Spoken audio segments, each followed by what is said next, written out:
Good morning, everyone. Welcome to Engage, Next Niagara's conference for young professionals. My name is Amy. I am a member of the Next Niagara Council. You will be seeing a few of us council members throughout the day today, and we look forward to meeting you during the morning and afternoon networking sessions and the social hour at the end of the day. Before we kick off our day with the energizing stretching and yoga led by Andrea, owner of Soulfire Power Yoga, there are a few quick things that I want to share with you. For those of you who received one of the limited Love Local boxes, I hope you enjoy all of the amazing local goodies throughout the day today. I am excited to be wearing my new Pippa and Peach scrunchie. It's seriously the best. And my new earrings from Lolly. Following this energizing morning session, be sure to stay right here on the main stage for the official conference welcome from Clayton and Alexis and our first inspiring keynote speaker, RBC Olympian, Corey Jarvis. As you share your learnings and experiences on social media throughout the day today, don't forget to tag Next Niagara social media accounts on Instagram, Twitter, LinkedIn, or Facebook. Since we can't be together here in person, we are all certainly excited to see how each of you are enjoying the day through your different social media channels. Why not actually start right now and show your community how we like to start the day here in Niagara as young professionals? For those of you who are unfamiliar with Andrea and her amazing team at Soulfire Power Yoga, they are located in St. Catharines and are the perfect yoga studio for folks who enjoy challenging, sweaty, feel-good yoga in the most welcoming environment. Don't worry, Andrea has lightened the session for us today, so we start off our day feeling great, but not working up much of a sweat before our conference. I believe that's all for me. I've got my comfy pre-conference clothes on. My yoga mat is set up here behind me, and I'm definitely ready to start the day with you, Andrea. Take it away. Good morning. My name is Andrea McGee from Soulfire Power Yoga. We are located on 4th Avenue in St. Catharines. For this 30-minute gentle flow, you'll want to have a yoga mat on the floor or something put down. A towel will work so that you don't slip. A block to give you some support and some poses. A water bottle can sub in as a block. So can a stool, the back of your couch, even the armrest on a chair. If you needed that support for some balance, that will work as well. So I'll get you to start in child's pose. You'll take your knees out nice and wide on your mat. My feet are together, my big toes are together underneath me. Bow forward and drop your forehead to your mat. And then move your arms out in front of you. And if you can stretch your arms out so that just your palms rest on the floor, that's your goal. And if that doesn't work, do not worry about it. A gentle flow, and especially in these circumstances, also means like an anything goes flow. Take a big breath in through your nose. Let your breath expand through your chest and down into your belly. Relax all those muscles and then breathe out through your mouth. Breathe in through your nose. Nice long inhale. Out your mouth.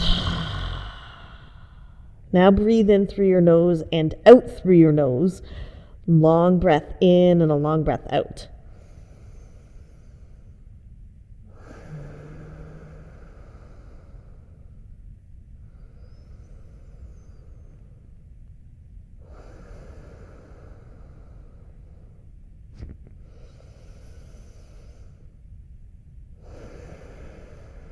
Lift yourself up, come into tabletop pose.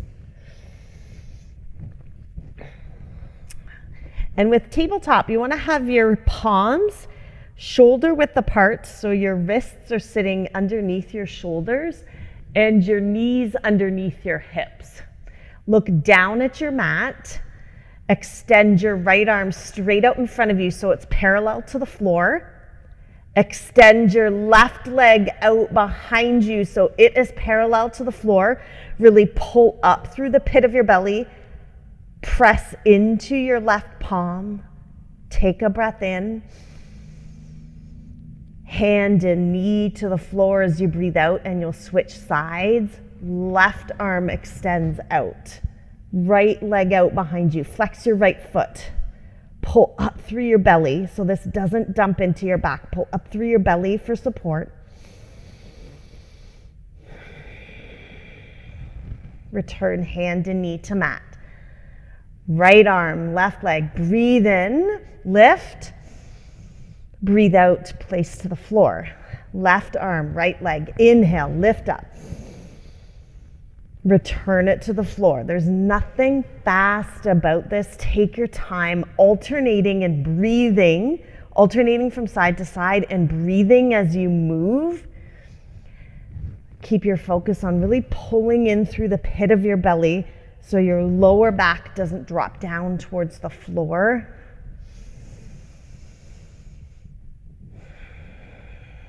Finish up with your left arm extended and your right leg extended.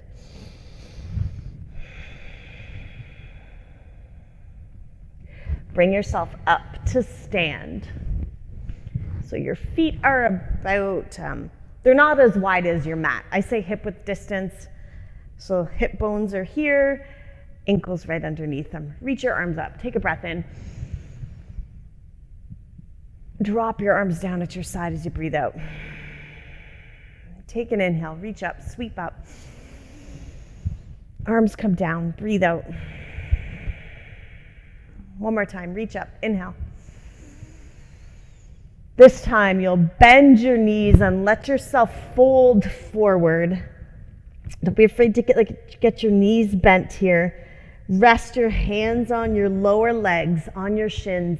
Lift up to a flat back. Really pull your shoulders towards one another on your back. Hands come down to your mat. Step back into a high plank. And here we'll lower all the way down to your belly, and your knees can be up or down. I'll give you the modification. Knees drop down. Lower to your belly. Keep your palms where they are. Gentle press of your palms into your mat. Cobra pose. Lift your chest. Breathe in. Come onto your hands and knees and into downward facing dog.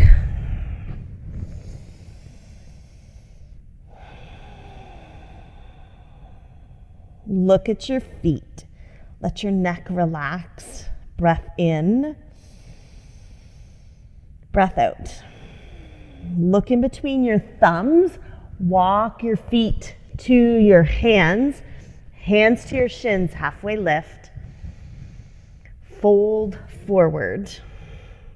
Come up to stand. Rise up, reach your arms overhead. These are called sun salutation A's, and they're meant to warm you up.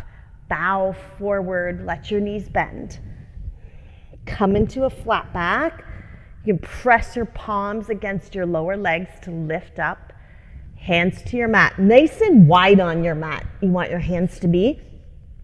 Knees up or down, so you start in high plank. Look forward, lower all the way down. Cobra pose on an inhale. So I'm lifting up pretty high right now. It could be that you lift. That's your choice. Press back into downward facing dog. Breath in and out.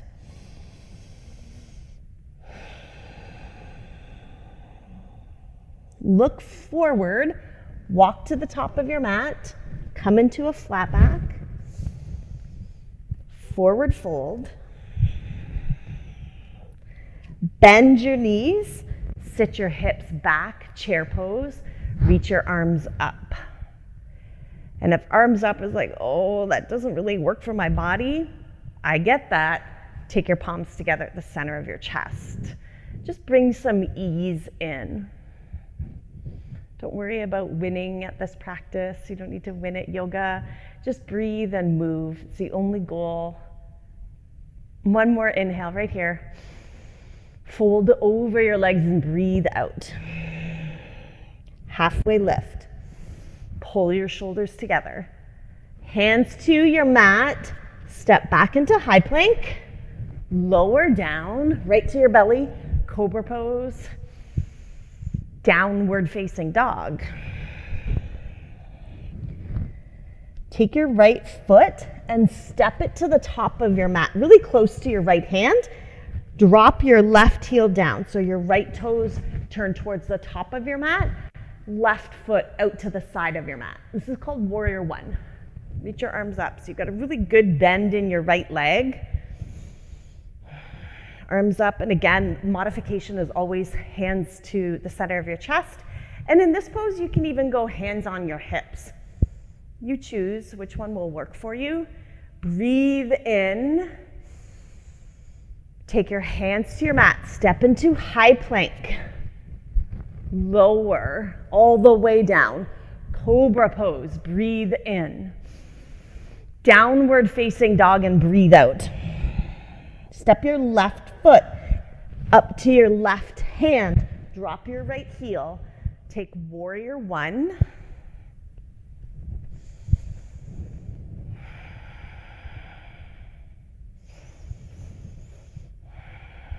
So I'm pressing, the whole outside of my right leg is pressing into the pinky toe side of my right foot. And you also have the option, if you're like agonizing, maybe you've got tight hips, maybe you have no idea why, and it doesn't matter. You can always hop your back foot out a little bit wider. Don't be afraid to do that, right? Give yourself some grace, give yourself some ease. Take a breath in, hands to your mat, high plank. Belly lower, cobra pose, breathe in. Downward facing dog, breathe out.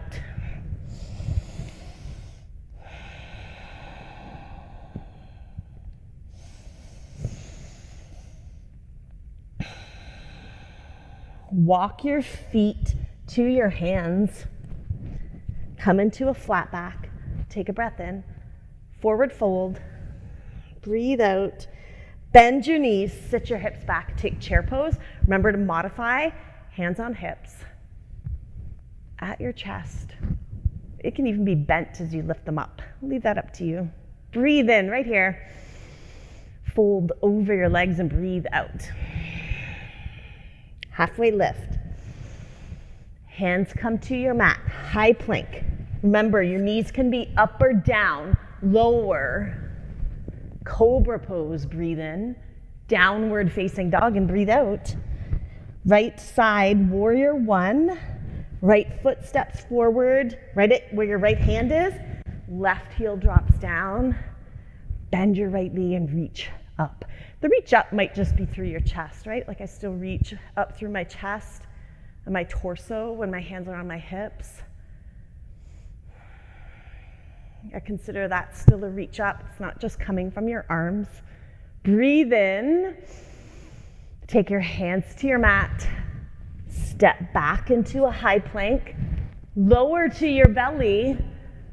Lift your chest. Pull your upper arm bones and shoulders back. Cobra pose. Downward facing dog. Left side, Warrior One. Left foot to the top of your mat. Right foot, right heel drops down. Breathe in and lift. Reach. Keep breathing in and out.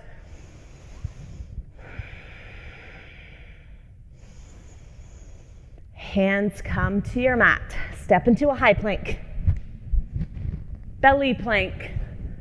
Cobra pose. Downward facing dog.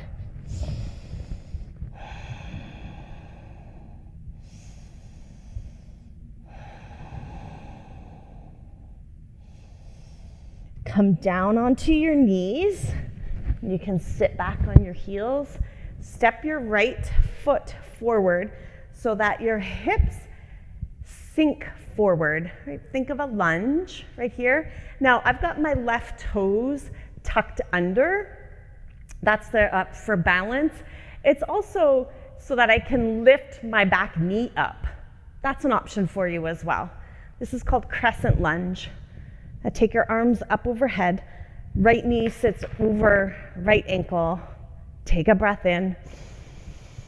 Breathe out. Drop your left heel down. Open your hips and your arms. Warrior two.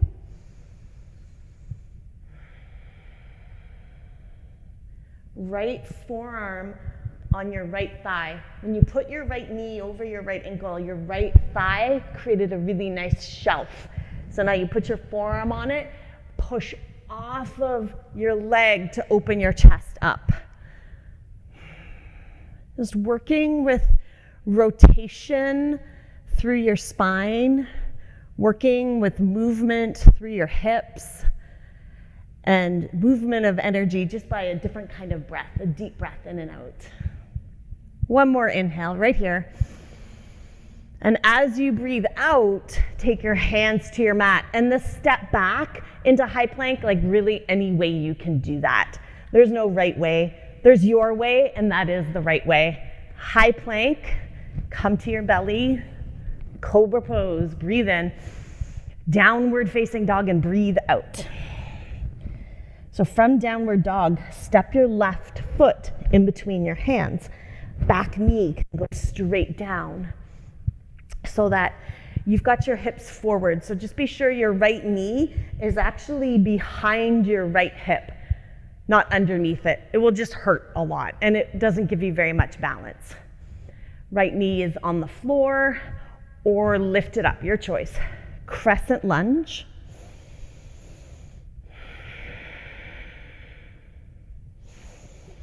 Warrior two. So my left knee still stays over my left ankle. It's just movement in my back foot and movement in my hips and upper body. Extended side angle pose. Forearm to thigh. And then right hand, the upper hand, the one in the air can be here. You can take it on your hip. You could tuck it behind your back if you're looking for more of a chest opener as well. Maybe you spend a lot of time at a desk, at a computer. This is just a great movement in the opposite direction of that sitting. One more inhale. Take your hands down to the floor. Step back into high plank. Lower to your belly, cobra pose. Breathe in. Downward facing dog and breathe out. Downward facing dog might also look like child's pose. I'll leave that choice to you.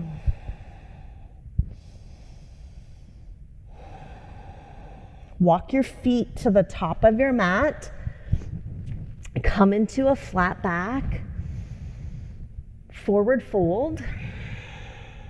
Come all the way up to stand. Reach your arms up. Take a breath in. Let some things shift around in your body. Bring your arms down at your side. Tree pose. We'll do one balancing pose called tree pose. You'll lift up your right leg and move the bottom of your right foot either above your left knee. Sorry, my arms are swinging around just for balance right now. Yeah, so your foot lands above your knee or below your knee. Really avoid pressing into your knee. Your knee doesn't press out to the side, so it really puts a lot of strain on your knee. So below, or use your hand to get your foot above, one or the other. Then look at something out in front of you, preferably something that's not moving. That will help with your balance. Use your arms moving out from your body for balance, or the wall. Maybe you've got the back of your sofa nearby, your desk, whatever it is. Breathe in and come down, breathe out. Lift your left foot up, take tree pose. So left foot will land on the inside of your right leg, above your knee or below your knee. Keep your core pulled in. So the balance just comes from your muscles engaging in. And surprisingly, they do know to do that, even if it's not something that you are familiar with making happen in your body. One more breath in. And take both feet down. Reach your arms up. Take an inhale. And drop your arms down at your side as you exhale. We'll move into a couple more standing poses, and we'll just go right from standing rather than downward facing dog. Triangle pose. You'll keep your right foot at the top of your mat, and your right toes will be pointing out at the top of your mat. Take a really big step back with your left foot, and my left toes are turned out towards the side of my mat. My right heel, more or less, lines up with the arch of my left foot. And this is where you want to have something to put your hand on. So I have a block here. A water bottle can work as well. Keep a bend in your right knee.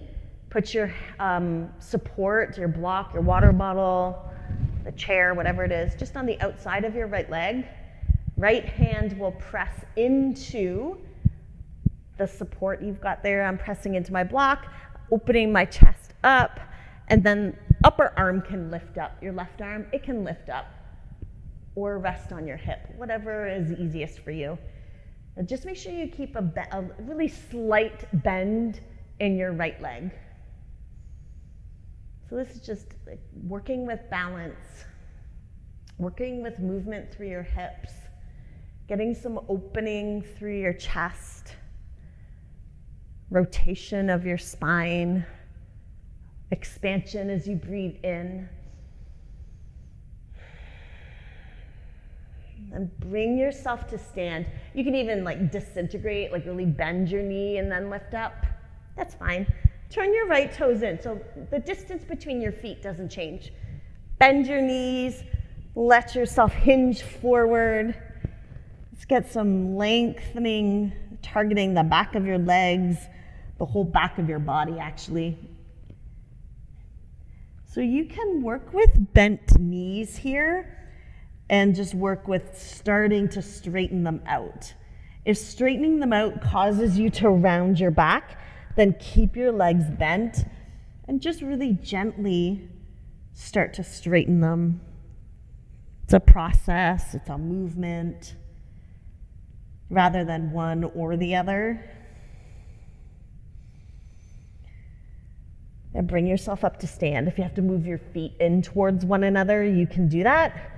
Whatever works to get you upright, do that. And then bring your feet to the top of your mat. Take a breath in, reach up. Bring your arms down at your side as you breathe out. Triangle on the left side. Left foot will stay at the top of your mat. Step your right foot back. I'm just wiggling mine back. My right toes are turned out towards the side of my mat. Block, water bottle, couch, stool, whatever it is. Just on the outside of your leg, you can press your left hand to get that rotation of your chest and reach up. Breathe in.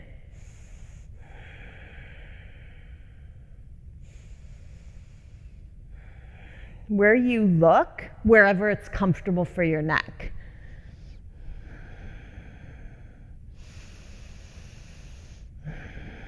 Give your knee a bend.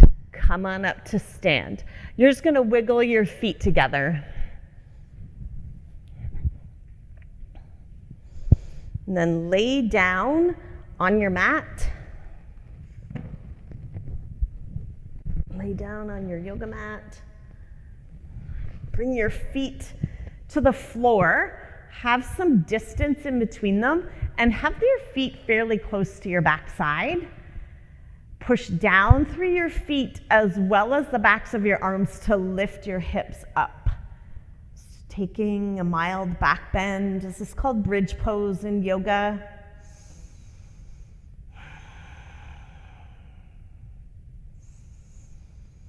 Come down.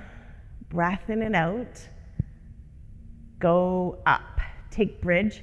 Keep your feet on your mat, and then you can actually put your arms on your mat and wiggle your shoulders underneath you for a little bit of extra support. Continue to look up. just to make sure there isn't any movement through your neck here. Just because of the position that your body is in, you want to keep your neck stable. And lower your hips down. Keep your feet right where they are on your mat. Take a breath in. Exhale out. One more. Press into your feet. Lift up. So the lift up is through your hips. Your lower back comes up. Your thighs might lift a little bit higher, thighs being your upper legs. Slowly roll down. Bring your feet to touch and drop your knees out to the side. And if that's intense on your inner legs, just move your feet further away from you. And if that's not working, you might just keep your knees bent the way you had them in bridge pose. Let's take a couple breaths here.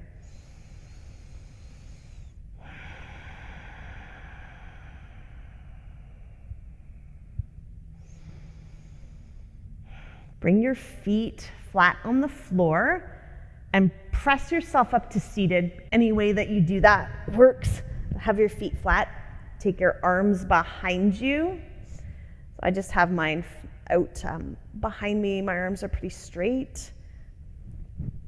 Take your right leg, and I'm gonna bend my elbows so I can lean back. Right leg over your left knee, and then I'm gonna move my left foot in. So this is a bit of a hip opener, and I'm also pressing my hands into the floor to press my chest towards my right leg.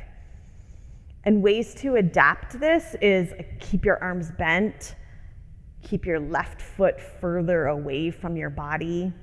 That can work as well. You decide. You can dial up or dial back the intensity at any time. Make it fit for you.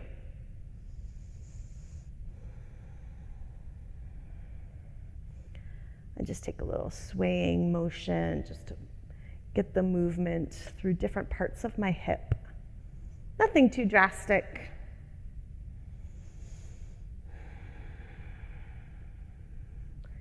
Lean back so you can unravel from the pose.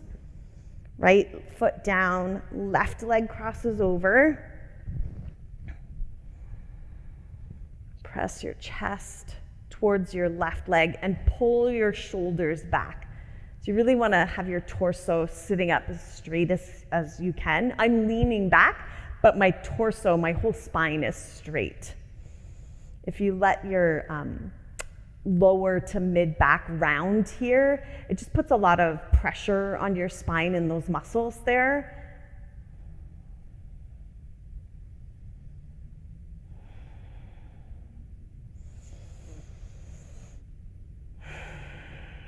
Unravel from this pose and come right onto your back. Right onto your back. Bring your left leg straight out in front of you. Let it rest on the floor. Bring your right knee in towards your chest. Your left hand to the outside of your right leg. Bring your right arm straight out at shoulder height and rest your right arm on the floor. Use your left hand to guide your right leg over your body into a twist. Don't worry about getting your leg to the floor. Really just targeting your spine here to be in the twist.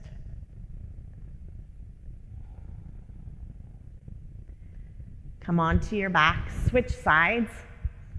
So your left arm rests on the floor, right leg straight, right hand to left knee, pull your left leg right over your body into a twist.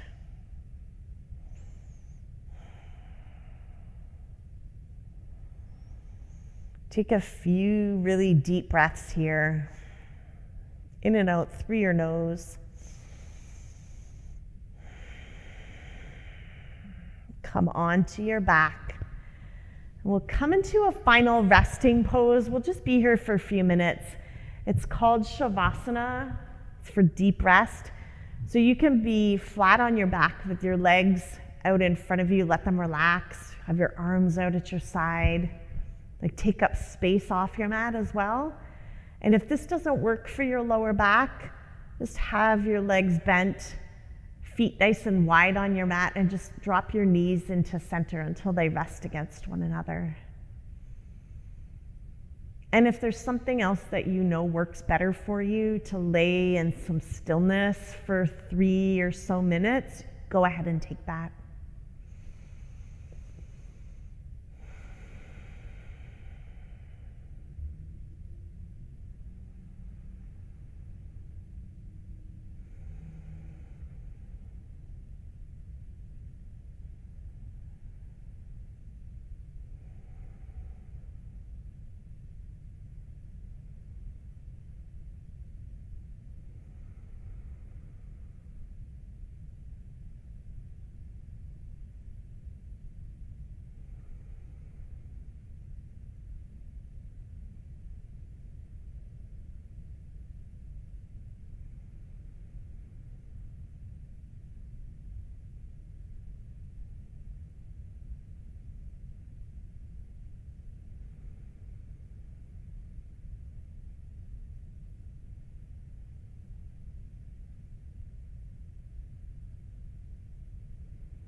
Move your fingers and your toes. Reach your right arm up overhead and let it rest on the floor. However it works for you to roll onto your right side, you can rest your head on your right arm.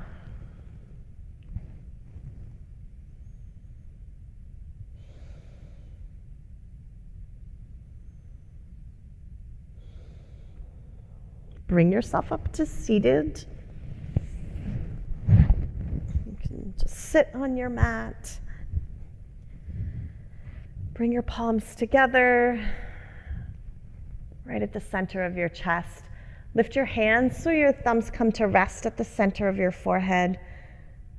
And I have an immense amount of gratitude that you completed this practice. Thank you so much. Namaste. If you're looking for us, my name's Andrea, Soul Fire Power Yoga. We're here in Niagara in St. Catharines. We would love to see you. Check us out online. Have a wonderful conference.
Good morning and welcome to NEXTNiagara's inaugural conference for young professionals, Engage.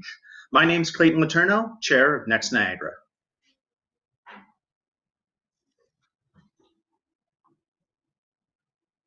My name is Alexis Kleiman, Vice Chair of NEXTNiagara.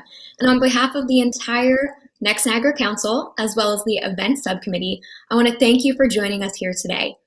NEXTNiagara is a council under the Greater Niagara Chamber of Commerce made up of young professionals with a mission to represent and amplify the voice of the next generation in Niagara. We do that by creating opportunities for community engagement and empowerment through social connections, professional and personal development, and events just like this one here today. We want to begin this event by acknowledging that the land on which we gather is traditional territory of the Anishinaabe and Haudenosaunee peoples. We recognize and deeply appreciate their historic connection to this place. We also recognize the contributions of the Métis, Inuit, and other Indigenous peoples, both in shaping and strengthening this region in particular, and our province and country as a whole. We want to thank DDL & Co. and the Niagara Community Foundation for powering this conference filled with great sessions and networking opportunities, and the rest of our sponsors who made today possible, including RBC, Niagara Region Economic Development, 610 CKTB, The Move 105.7, Canadian Tire Bank, Sugar Moon Salon, Wandering Spirits, and Niagara 2022 Canada Summer Games. We also want to thank the Greater Niagara Chamber of Commerce and give a special shout out to our events subcommittees for their work on today's event. Thanks so much, team. With a commitment to supporting local business, we also want to highlight all of those who supported our Love Local box, filled with local delights to enhance our conference day experience. Some of these items are repped by Clayton and I here today, like our Niagara Never Stops t-shirts. And if you did get a Love Local box, we hope that you will unpack it and share that on social media at NEXTNiagara. If you did not, we invite you to check out all of our donors at the Love Local tab on our events page, including Blackburn Brewery, Boxed Cookies, Brunch Brewery, Canalside Soda, Picaware, Lolly, Malabar Winery, Miller Restoration, Neob Lavender, Niagara Community Foundation, Niagara Parks, Pippa and Peach, RBC, Safari Niagara, Simul Consulting Inc., The Move 105.7, Wandering Spirits, and Yellow Robot. Again, as you do unpack that Love Local box, we hope that you will share that experience with us online. And similarly, if you didn't, we hope that you will kind of catalog your conference experience with us online at NEXTNiagara. We want to see how your conference day is going. Before we move into our agenda for today, we want to go over some housekeeping items so you know how to navigate our platform. Use the navigation links you see above my head or click on the lobby to access all the areas of the event platform. The main stage, this is where all the keynotes happen. You don't need anything else loaded, you can just watch this in your browser. Breakout sessions are able to be accessed through Zoom links. All sessions will be recorded, so if you miss any of them, you'll be able to catch them later. Networking. For the networking Zoom rooms and chats, well, they'll be open all day, so be sure to make some connections. Please check out our marketplace. The sponsors and Love Local box participants are going to be there. And now a word from our main event sponsors.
Niagara is a community, and every community has its own unique dreams of improving quality of life, along with the challenges of making that happen. Overcoming these challenges starts with you. You make your community. It's the mission of the Niagara Community Foundation to realize Niagara's dreams through your philanthropy, by providing you with the means to apply your charitable assets locally. Now let's take a look at how we make that happen. Donations received from you are placed in endowment funds where they accumulate investment earnings. In most cases, endowment funds are kept in perpetuity, and a portion of the earnings are used as grants for good causes and charities. In some cases, donations are placed in endowment funds for a set period of time, and others are placed in an endowment fund with both the earnings and some of the fund itself being used for grants each year. You may not know exactly where you want your money to go, in which case the Niagara Community Foundation can offer you advice and support for making your philanthropic decisions.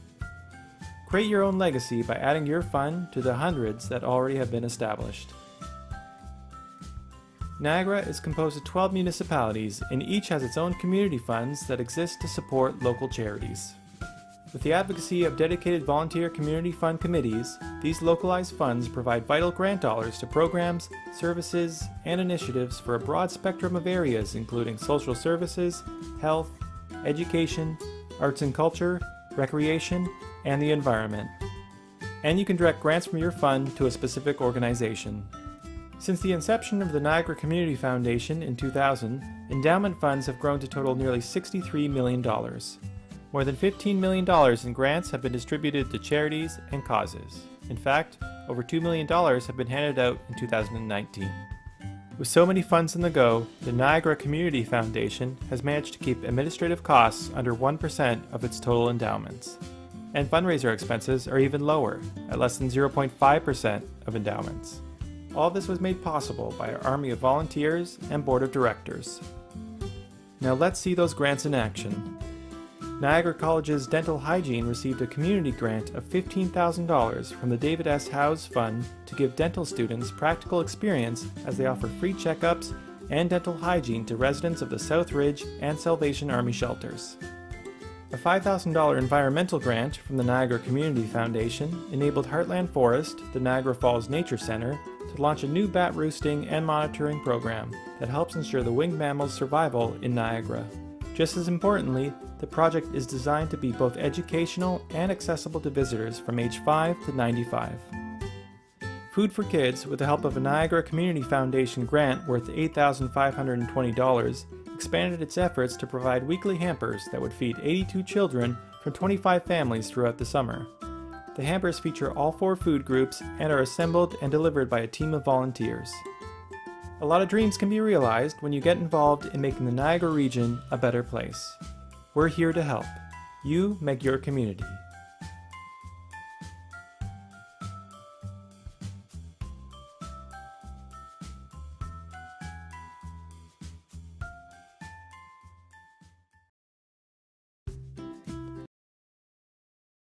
To move into our first official session of the day, our opening keynote with Corey Jarvis. Here to introduce Corey is Wes Cutting, Commercial Account Manager at RBC. Good morning, everyone, and thank you, Alexis. My name is Wes Cutting, and I'm a Commercial Account Manager here in Niagara with RBC. I want to welcome you all for joining us today, along with many of my RBC teammates. We are proud to partner with the Niagara Chamber today as a networking sponsor. I know that my colleagues and I look forward to participating in the conference today and look forward to connecting with many of you during the networking sessions. We are also pleased to present 2 keynote speakers as part of today's conference. And it is my pleasure to introduce you to our first RBC Olympian Corey Jarvis. After a 13-year career of international wrestling, Corey Jarvis, RBC Olympian, retired from wrestling in 2020. Corey is from Elliott Lake, Ontario, and represented Canada in the heavyweight category at the 2016 Rio Olympics, where he finished 8th. He was also the 2014 Commonwealth Games champion and 2-time Commonwealth Games silver medalist in 2010 and 2018. At the Pan American Games, Corey captured silver on home soil in Toronto in 2015 and bronze in Lima in 2019. Corey began wrestling in the year 2000 with the Elliott Lake Gladiators before spending most of his career with the Guelph Wrestling Club. One of the coolest stats for Corey is that he had a run of over 6 years where he didn't lose a single match to any Canadian. He was also the first athlete to win the Canadian Championships in 3 consecutive years in both freestyle and Greco-Roman styles. Corey will talk to us today about his belief on working hard to achieve your goals and persevering over the obstacles.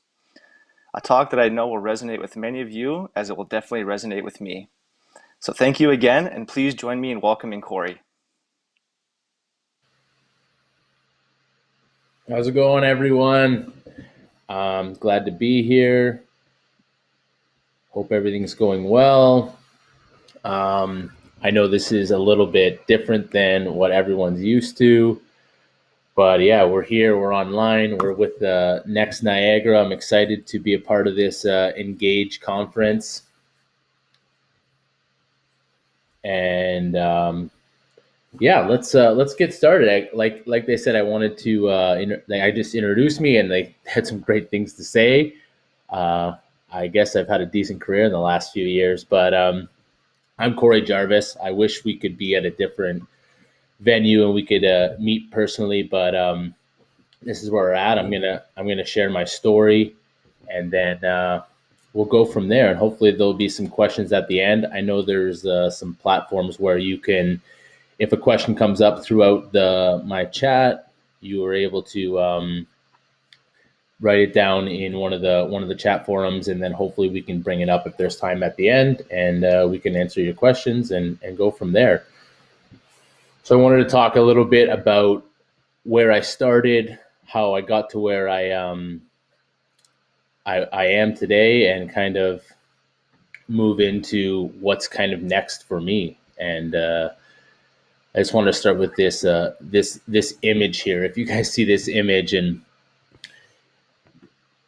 so when I see this image, and it says here that so all that's standing in my way of my goals and dreams. So imagine, again, you're that person in the red, and that person or that obstacle is in your way.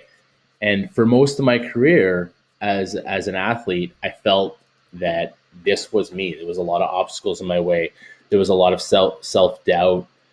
There was a lot of things that were stopping me. And I had many opportunities to walk away from my career as an athlete.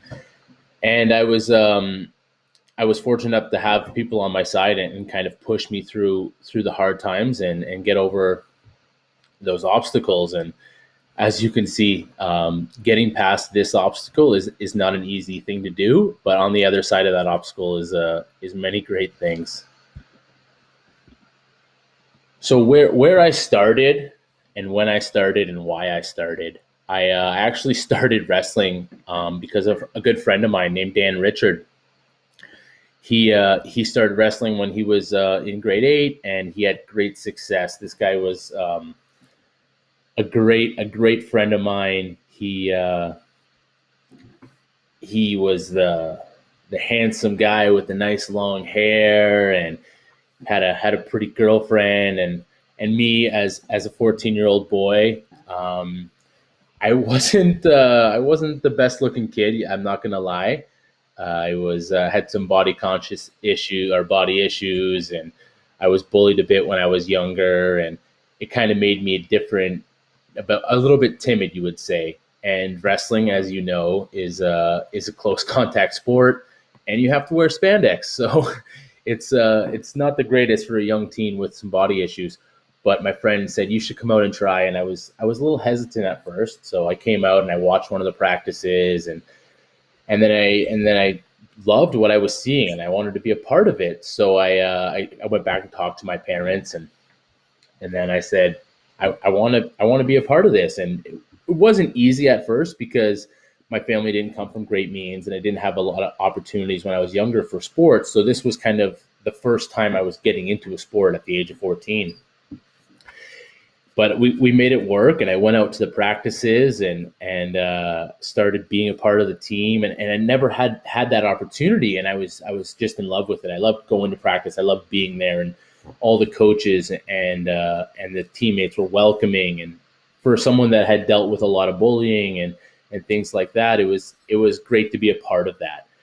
And then training was fun. We played games sometimes. I was learning new things every day, and this all started in like a small gym in Elliott Lake. And if anyone knows, Elliott Lake has been on the map a few times. They're a small mining community in Northern Ontario. Around 10,000 people live there, but again, very small. And the coaches weren't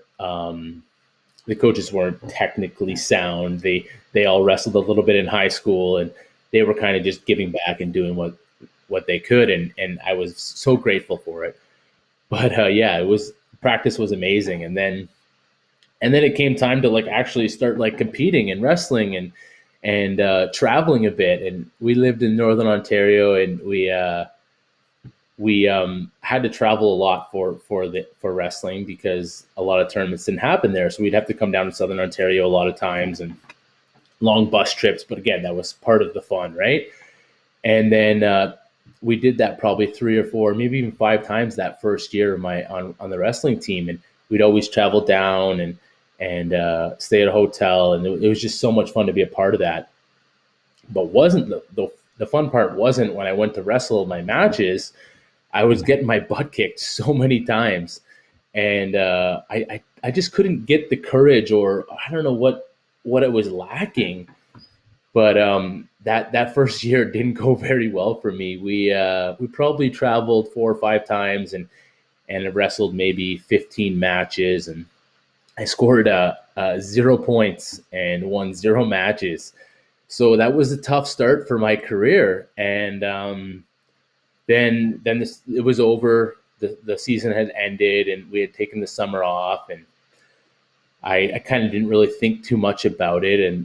But again, then I was still in contact with the coach, and I was saying, like, he's like, oh yeah, we're having wrestling sign up soon, and no one expected me to come back. I could have easily walked away at that point. And then that first day for sign up came, and I was the first person in line to sign up for wrestling practice and to give it another shot. And that was just kind of showing me that I wasn't going to give up after a hard time, right? And that's when I started like actually wanting to be successful in wrestling, and I wanted something. So what I started doing was I started setting these small goals that I could achieve on the daily, on the weekly, on the monthly. And as a young athlete, I was trying to be like my friend Dan. He was a good athlete. He was beating everyone up all the time and working out and all these things. And I remember there was a chin-up bar in the corner of our gym, and I would just stare at it, and I would say, okay, maybe one day I'll be able to pull myself up on that. And I would try every day after practice, and I would just hang there, and I couldn't pull myself up. So that became one of my goals. Again, just to many people, super easy to do chin-ups, maybe 20, maybe 30, maybe 50. But again, that wasn't an easy thing for me when I was that young. So I started making these small goals, and then I started being able to accomplish them. And then that just kind of drove me to what was next. And then I started having success on the mat. I scored that first point. I won that first match, and I got my first medal. And this was all super exciting. But again, like every time I got it, I wanted a little bit more. And then again, you'd go out, you'd have a bad day, and then you'd lose a match or lose to someone that you had beat before. And I was having a hard time. But again, high school was hard, and I went on, and I was having great success. And then school was starting to dwindle down, and I was getting ready for my next step. And my next step was to continue my wrestling career. That's what I wanted. And I was lucky enough to be to be recruited by the Guelph Wrestling Club. And then that's what was the next thing for me. I was a young athlete, and I thought I knew a lot about the sport. And then the Guelph Wrestling Club recruited me, and I decided to make the big move. And I talked to my family about it, and I applied for college in Guelph, and it was it was a big thing for me to do because I had to move 7 hours away from my family. I didn't have any friends. I didn't have a lot of money, and I was going to say, okay, this is what I want. This is what I'm going to do. So I went, moved to Guelph. I remember that first day walking into that wrestling room and seeing all the athletes look at me, and they're like, "Oh, who's this guy?" And um, it was very intimidating. I went from that guy that was known in town for being wrestling, and I was the best in Northern Ontario at the time. And I come to this gym where there's like athletes training for the world championships, athletes training for the Olympic games, and I was just like, holy smokes, this is insane. And what I did was I kind of just came in, and I wasn't trying to make any waves. I was just trying to prove myself. And how I did that was I just kind of put my head down and I worked as hard as I could.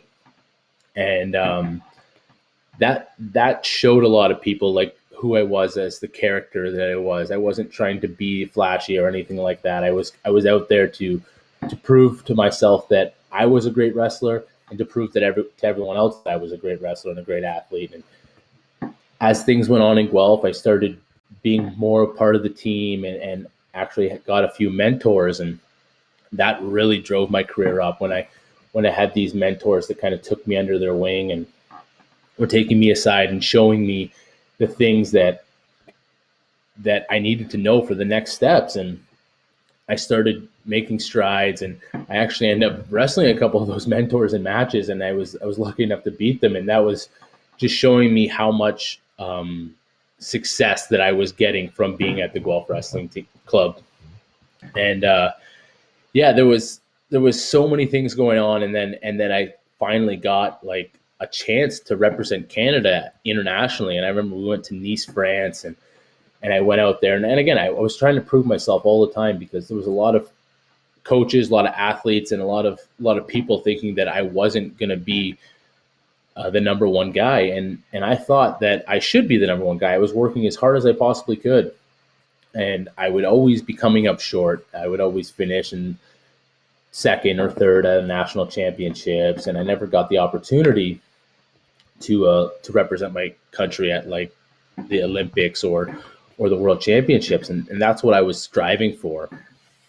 So that's where I kind of talk about what brought me to 2012, and this is where I was having success, and I was so pumped up, and then again, like every time I would go through it, I would have a failure, and it would just kind of like shut me down for a while. And just the same as that image I showed at the beginning, there was this big obstacle in my way, and I couldn't get past it. And there was I thought I was doing everything I needed to do to get to the next step, and I just wasn't getting there. And it was frustrating, because I felt that I was deserving. I felt that I was worthy enough for this, and that's what I wanted at this point in my life. There was a lot of things going on. I was unfunded athlete at one point, and I was working full time, starting a family, and things were hard, because it's not easy to train full time and work and be able to afford all these things. And there was times where I'd go to practice, and people would say, like, I'd come to practice and I'd be frustrated because a lot of things were going on at work, and I was tired for practice, and I was just like, I was slacking a bit, and people saw this, and they talk to me, and they kind of say that you're going to regret this if you don't push on. Right. So it came to time to try to make the 2012 team. And I was so ready. And like they had said at the intro, I was a Greco-Roman wrestler and a freestyle wrestler. And I trained as hard as I could. Freestyle was my passion, but I also did Greco, and I was lucky enough to win the Olympic trials for Greco-Roman in 2012, and I wanted to go for freestyle, but this was an opportunity that I seized, and I went forward, and I did everything I could, and I won the Olympic trials, and to go to the Olympics was my goal, and I took 4 years of my life to make this, and we had to go down to Kissimmee, Florida, to wrestle in a competition. It was the Pan Am qualifier, and I went down, and I was so ready to be a part of this and to make the team, we went through and it was my first match, and I won my first match, and all I had to do was get to the finals of this tournament, and I would become an Olympian. And it was the semifinals, and I was wrestling this guy from Colombia, and I put it all on the line, and I was 30 seconds left in the match, and he was up by 1 point, and the winner of this match was going to the Olympics in 2012. And I got him down on the mat, and there's time was going out, and I wrapped my arms around his chest, and I end up rolling him over and exposing his back to the mat. And the referee threw up 2 points, and the buzzer went off, and I jumped up, and I was so excited. And in my eyes, I just won the match, and I had made the Olympic team. And then the referee came on and said that there was a challenge, and the other opponent's coaches challenged that the time had ran out. So they went back and watched the video, and they reviewed, and they had actually the head referee from the tournament come over, and he made the final decision. And the decision was that the time had gone out as I turned him. And in that moment, I went from being the Olympian to getting third place, and I didn't make the Olympic team in 2012, and that was a huge failure for me at that time. And then what came was next was 2016. I took time away from the mat.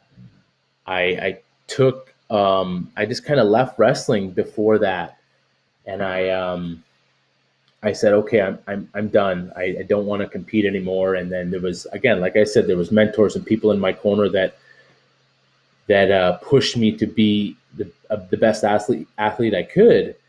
And my coach came to me and said, you got to come back. You got to come back. And this was like late in the summer of 2012. And I decided that I was going to come back. And this is when I decided to move up to heavyweight. And I came back, and the first tournament I wrestled, I had to wrestle the national champion of Canada, my first match back.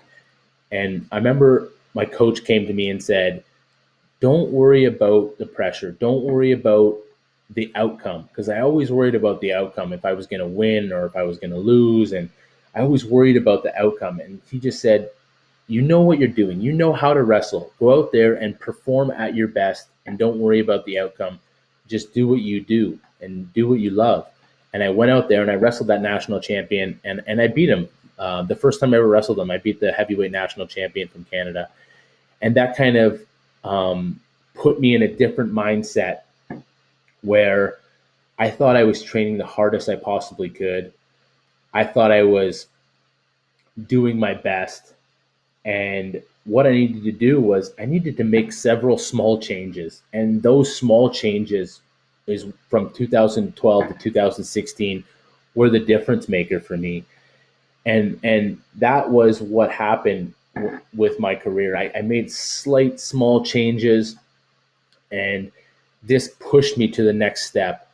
And for you guys that are starting out, there's going to be ups and downs. There's going to be bad times. And I had times where I could easily quit, and no one would have been upset with me. But again, I wanted this, and I wanted it real bad. So from that day, and I came back in 2012, like they had said at the beginning, I didn't lose a match in Canada for 6 years. I was outstanding wrestler for Canada for two consecutive years, and I represented Canada at 3 Commonwealth Games, 3 Pan Am Games, and again, I was counted out in 2016 still, but I worked my butt off, and I made the team in 2016, and it was a dream come true, because my hard work showed that I was ready for this, and I kind of to myself was showing that I was going to prove these people wrong, and that's what I did, and I was successful. And then again, what I wanted to kind of end it with here was off the mat. I had great success, and I got past those barriers. And again, what's next? Like life after sport. There's a lot of things that happen, and You see a lot in the media about people retiring from sport and having difficult times. And I'm kind of doing the same thing that I've always done in my career. I'm trying to do stuff that is outside of my control or outside of my comfort zone. And the things that the pandemic that we're living in, there's obstacles right now in front of everyone. And you can see it firsthand today. This should be an in-person conference, and we should be able to meet and talk. But again, like this, you have to be prepared for the things that are outside of your control or outside your comfort zone. And that's exactly what I'm doing. And after my career, I've decided to go back to school, and I was never good at school. And this is where I'm doing. I'm pushing myself still past the boundaries of comfort and trying to better myself and always moving forward. This is what's going to make me successful is going outside my comfort zone and being the best person I could be, and not so much trying to prove people wrong like I did in my wrestling career, but more trying to help myself and better myself and go after those small goals that I still started with that day in the Gladiators gym, doing that chin up, and again building up on those goals to eventually be successful in my next career, as in when I finish school and move on. So again, I've had some very, very hard times in the sport, and I've had some ups and downs. I've had people that have counted me out, and again, I was the one that was in control of my destiny, and I proved them that I could be positive, and I could be the one that's getting my hand raised at the end of the day. So I know we're kind of running short on time here, and I know we got some time for questions. I don't know if anyone had some questions that they put in the chat, or we could. I know we had a few questions that we had talked about before, but yeah, I hope that you kind of engaged a little bit with that. It was a little quicker than I would have liked, but it's all good. We're doing it, and let's see if we have any questions. That's awesome. Thank you so much, Corey, for talking to us about your journey and your comfortability with failure and perseverance and new beginnings. So yes, as Corey mentioned, if you have a question, feel free to pop that in the live event chat now, and he is happy to answer that. So first question coming through. Did you ever have people who were close to you try and discourage you away from pursuing your career in wrestling? And if so, what was your response?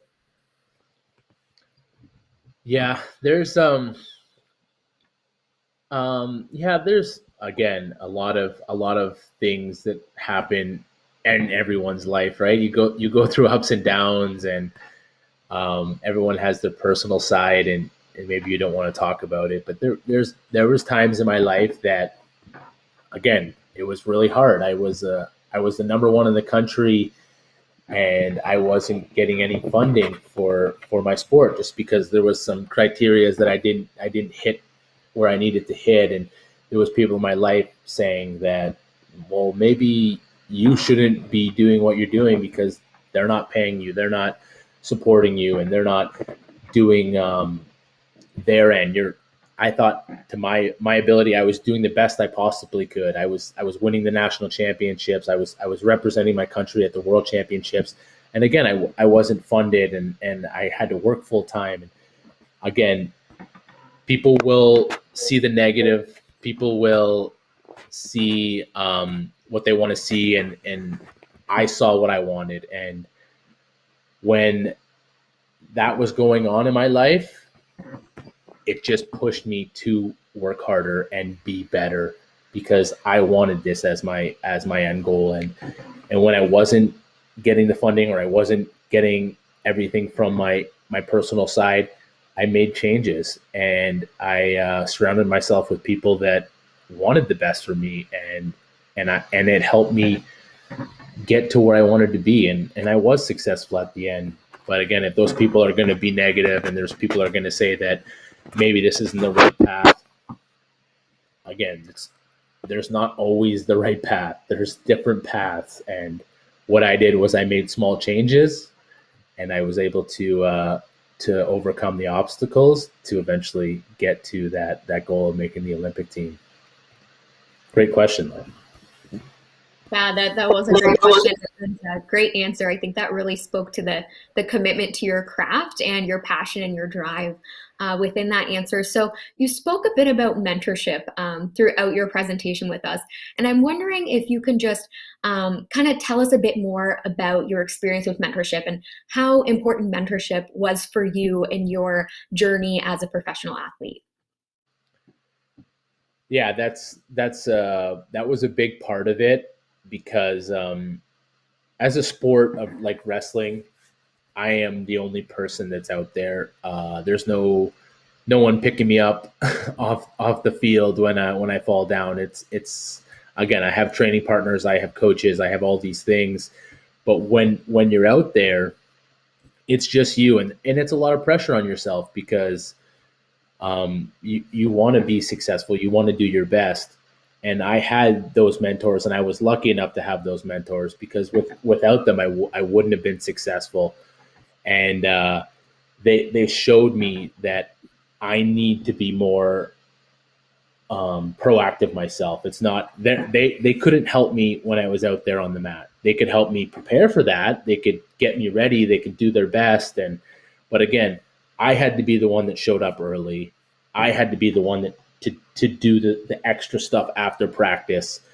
I had to be the one doing the work. They couldn't do the work for me. So that's what I kind of got from the mentors that I had, that I'm going to be here to support you. I'm going to do my best, but you also have to do your best or better to be the best. And I remember a quick story of one of my strength coaches. He was also the strength coach for the University of Guelph, and he was hard on those athletes. He was really hard on the football guys, and I would be in the gym sometimes at the same time as them, and he was on them and like yelling at them and getting them like going. And if anyone was slacking a bit, he was on them, saying that like, this is your position, this is your part of the team. You have to be just as good or better as everyone else on the team. And then he'd come over to me and he didn't yell at me. He didn't say anything. Like, obviously he was there coaching me and doing his best job. But then one day I asked him, like, why don't you yell at me like you yell at the football guys? And he was saying that it's not, he can't make me be better on the mat. As a football strength coach, he needs to make everyone in their position their best.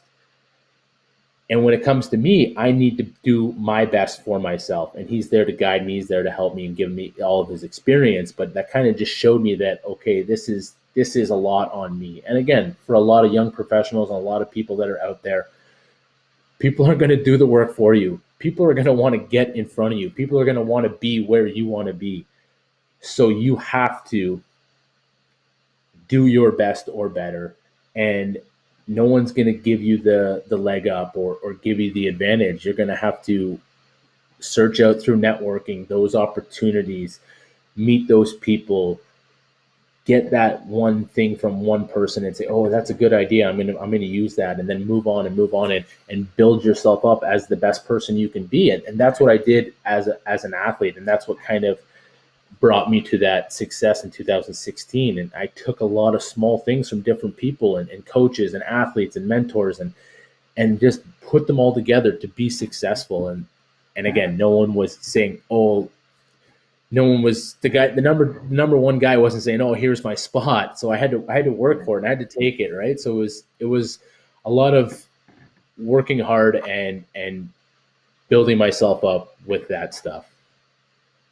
Yeah, that's great. Speaking to that empowerment, but really that accountability, kind of instilling you with that accountability of self, and wonderful tie-in to some actionable items for young professionals in their careers as well. And we do have a couple other questions coming through the chat, which is exciting. So one being, how did you balance work and wrestling and your professional life? You were speaking to building your family throughout your career. How did you balance all of that, find that work-life balance while also mitigating the challenge of not having funding through early on in your career?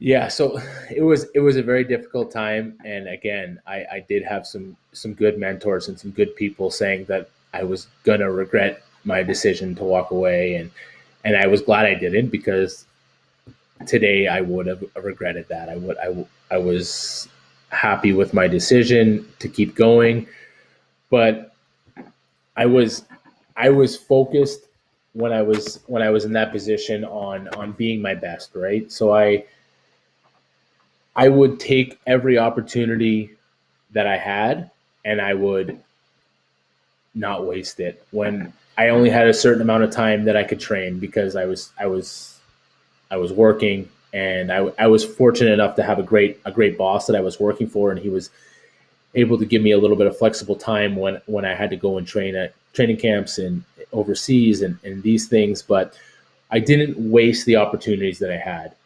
When I went to practice, I was there. I treated it like my job. I put everything into that, all my effort into that practice. I was going to be 1% better every time I went, and I wouldn't want to waste it. And again, when I was at work, I was showing them that I was a great employee, because they were giving me opportunities that I wouldn't have had regularly, because they were giving me some time off and sometimes letting me come in late or go early just to make everything work. And those things were complicated, and a lot of things were going on in my life. But again, working with the time, giving my best effort every time I had an opportunity to train, that's what made me get to that stage, was not wasting those times when I did have the opportunity to give my best in wrestling. And then when I was at work, it's not like I was slacking off and wasting time there either. I was putting in as much effort as I could all around, and it did show, and I was successful, and eventually got the funding. And I was, so how it worked with the funding, I had to be top 8 in the world. And again, that's not an easy thing to do, but yeah, that's what had to happen. And I was successful in that aspect. So once I did get the funding, I was able to work a little bit less and train a little bit more, and again, have some little bit more success. Thank you for illustrating that for us, and speaking again to your perseverance and optimizing your time and your drive. This next question speaks a bit to the situation, the pandemic that we're in currently. So have you spoken with any other Olympians who have been affected by the pandemic, especially those who were expected to compete in the Olympics in 2020? What advice would you give them? Oh, that's a tough question. I'm currently not training. Like they had mentioned, I retired in 2020, but I follow the media, and I follow some of the stories of some athletes, and it's been a crazy time. And I know that some people haven't qualified and are expected to qualify, and hopefully there'll be some last minute challenges that they'll have to overcome and to be a part of the games. But again, all that you can do right now is be the best of you, right? So you can't change everything, and they're not going to bend the rules for one person, and they've set the rules, and they've made the rules. So it's a challenging time for everyone, and I know that I don't envy them at all, being in the position that they're in, and kind of everyone is in an unknown world, right? We don't know what's coming next. We don't know what's going to happen next week, and those are challenging times. So what they can do, and in my eyes, if I had to give them this advice, is to be the best person you can be. Try everything you can to be ready and prepared, because you could get your shot. This could be, you could still have your opportunity. So I would say that be prepared, be positive, and don't waste the time that you have. I love that line. All you can do right now is be the best you. And I think that is such great transferable advice for everyone tuning in here today, as well as those athletes that you just mentioned. So it looks like we have time for about one more question. And this final question is, what kind of connection do you see between personal fitness and career success? Again, that comes down to a lot of time management and how much time you're putting into yourself and how much time you're putting into your career. And I know that when I was full-time training, I had to balance a lot of things. I have a family and I have other things in my life. I'm trying to be successful in career, and I was trying to be successful in sport, and I had to balance that all out, right? And again, my coaches would always say I was training with a lot of university athletes, and they're in school full time and they're trying to train full time and they're trying to achieve their goals, whatever it is, if they want to be a provincial champion, national champion, or eventually one day an Olympian. Everyone has a different path and a different success they want to feel.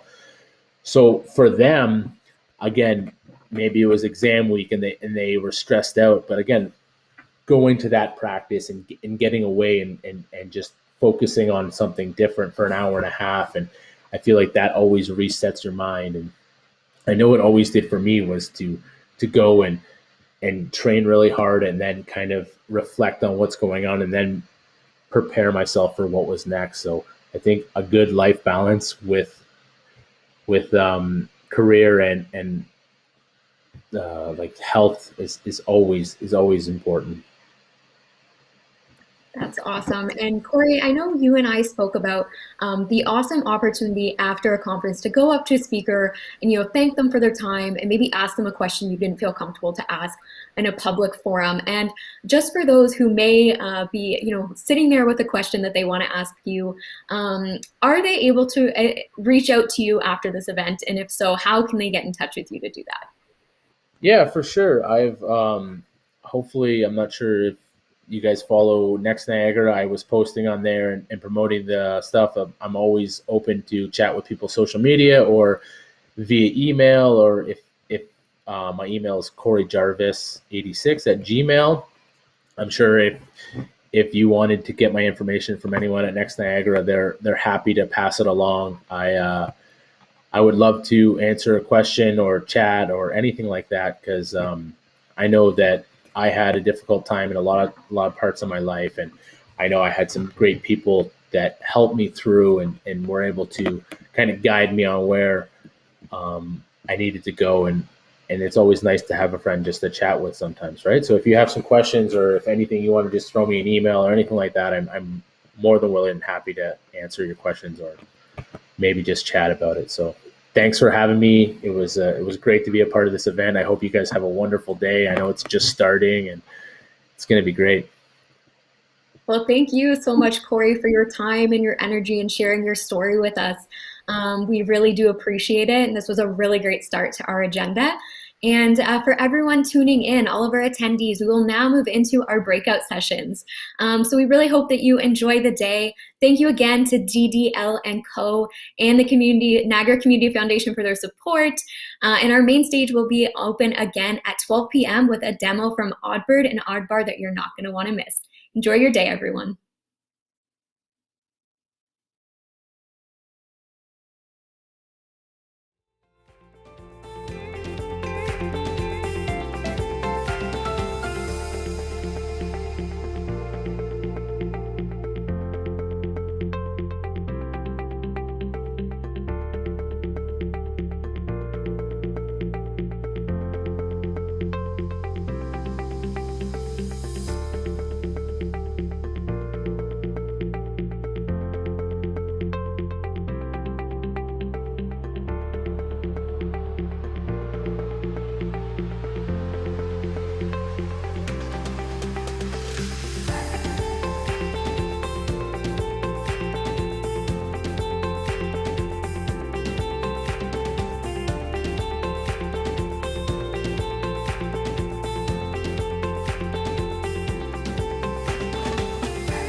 Hi everyone. We hope that you guys enjoyed the morning sessions. Before you head off to lunch, we wanted to share a quick video with you guys from Odd Bird and Odd Bar. They've put together a couple cocktails as well as awesome inspiration meals for you guys to maybe take into the lunch hour and get inspired to make something similar, or like I probably will be doing, just ordering from them tonight because they both look amazing. So the lunch break will go until 12:45, where the afternoon sessions begin again, and then we'll be back here on the main stage at 1:15. So before you get into lunch, like I said, there is a quick video from Odd Bird, which is a new age Canadian bistro for those of you that don't know. They were founded in 2017 and they mix a classic French techniques with Canadian ingredients and a love for Canadian diner fare. So like I said, the meals that they share with you guys, you definitely can see that inspiration coming through. It all looks amazing, and I'm sure it smelled even better. In 2020, Odd Bird's sister restaurant, Odd Bar, opened its doors, which is a punk rock pizza joint, and they offer a bit more of a casual setting than their big sister, if you will. But both, like I said, are amazing, and both have great cocktails that you can maybe make for the social hour later this afternoon. We hope that you enjoy your lunch, and we'll see you back here soon.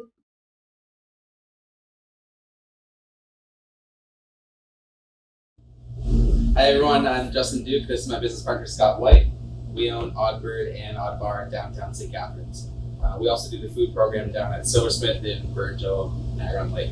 So today we're going to show you two dishes that we do here that are kind of mainstays on our menu, and Stuart's going to walk you through two of our cocktails as well.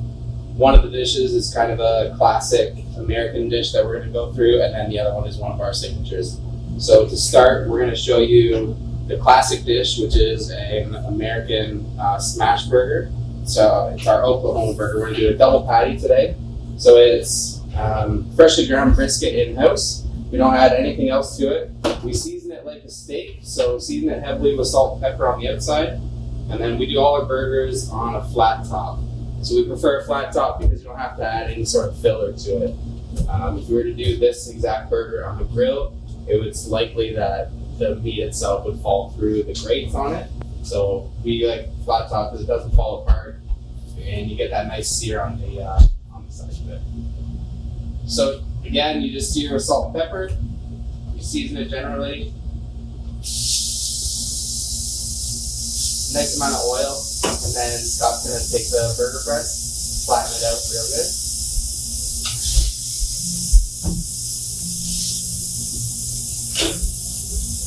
Then for a classic Oklahoma burger, we take really thinly sliced onions, thin almost to the point where you can see straight through them like paper. And then they're gonna kind of caramelize on the bottom once we flip it. And then a couple of them will stay a little bit raw, but when you cut them thin like that, they'll steam nice. Once we flip the burgers, the bottom, the onions chars a little bit, and then the inside steams. Put 2 slices of American cheese on each patty. And Scott's going to stack them up here, slide them over, and that's it. We do have lots of different toppings that you can add, but if it's your first Oklahoma style burger, we do recommend you get it plain. The onions and the cheese are more than enough. So that's our Oklahoma style burger.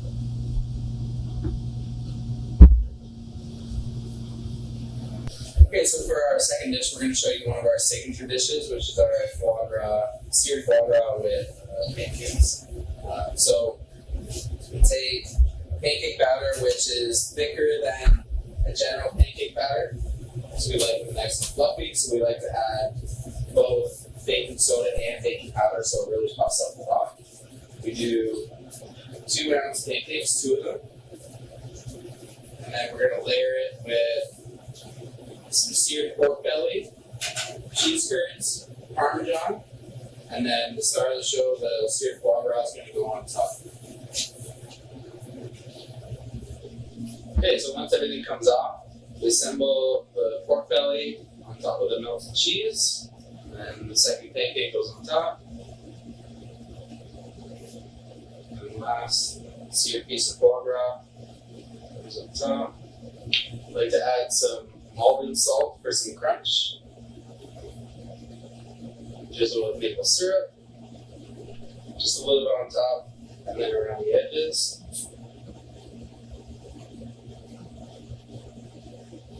And as all foie gras dishes should be, finish with some gold plate. This is our seared foie gras with pancakes and pork belly. So I'm going to pass things off to Stuart. He's going to walk you through a couple cocktails to pair with these dishes that we made for you today. I'll be making 2 cocktails today to pair with Justin and Scott's Double Oklahoma Burger and Foie Gras Pancakes. The first cocktail I'll be making will be the Uncle Monty. That's a cocktail featuring Dillon's No. 7 Dry Gin, Amaro Montenegro, lemon juice, honey, and orange bitters.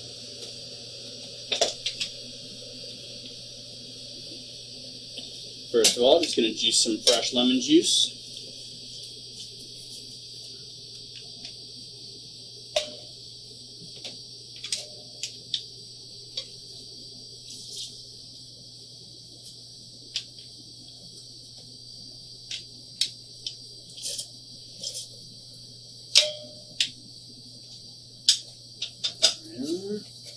And then chill our cocktail glass.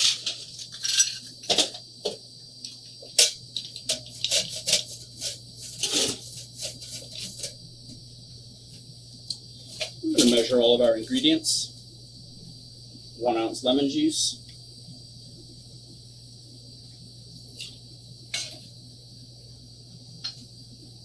Half ounce honey.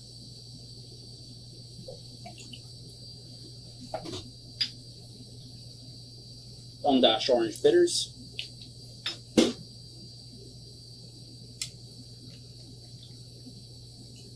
1 ounce Amaro Montenegro.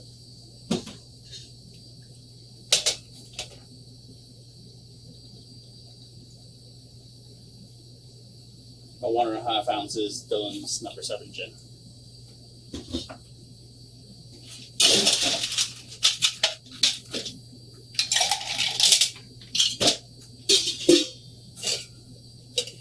This cocktail's shaken. We shake pretty much every cocktail that has citrus juice in it.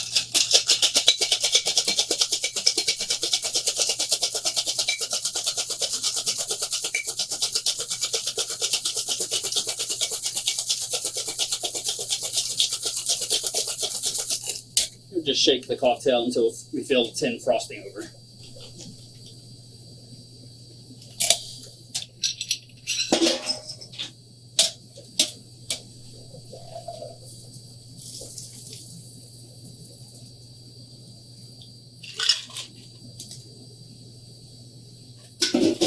We double strain that just to take out all of the little ice chips, and then we garnish it with a lemon twist. Express the lemon oil.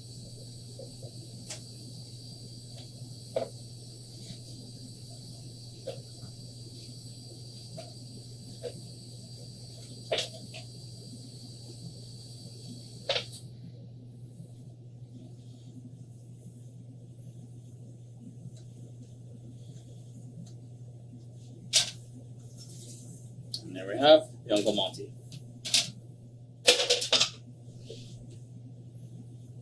So our second drink today is being made to pair with the seared foie gras pancakes that Scott and Justin have made.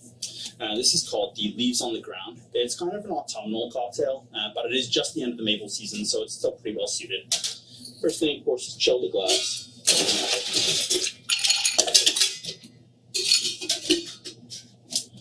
And for this cocktail, we're using 1/2 ounce of cider molasses, just with a little extra malic acid for balance. It's kind of made just using cider mulling spices and Ontario apple cider reduced down to thick molasses, and then 1/2 ounce of maple syrup. We're using 1 ounce of Cynar. Cynar is an artichoke-based bitter from Italy. 1 ounce of Amontillado sherry.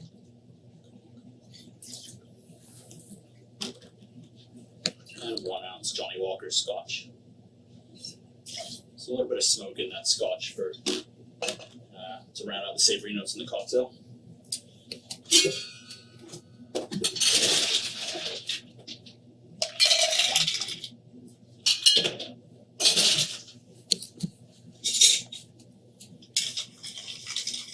And as there's no citrus in this cocktail, we're stirring it.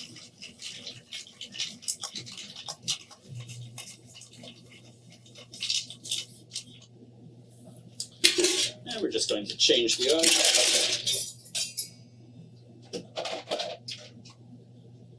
For a nice big cube.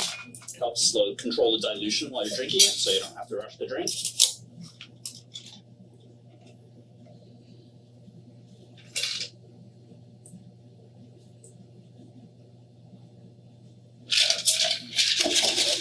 And to garnish, we're just going to use a little dehydrated apple slice. And there we have the leaves on the ground.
Hi everyone, I'm Amy from Next Niagara. I hope you enjoyed the last breakout session. I personally attended the Art of Saying No, and it sure was fantastic.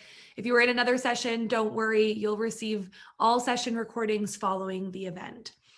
It has now been an appropriate amount of time since lunch, in my personal opinion. So I'm really excited to be trying my vanilla bean canal side soda with my metal straw from RBC. And as we hear from Adam, I will be enjoying this delectable cookie from Boxed Cookies.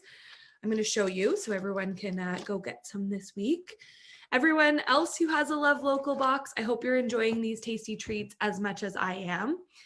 And without further ado, it is my pleasure to introduce Adam to share our mini session on what happened to all the jobs in 2020. Adam Durant is a St. Catharines native with a Master of Arts in Economic History from the University of Western Ontario. As a project manager at Niagara Workforce Planning Board, Adam's work focuses on the analysis and presentation of labor market information.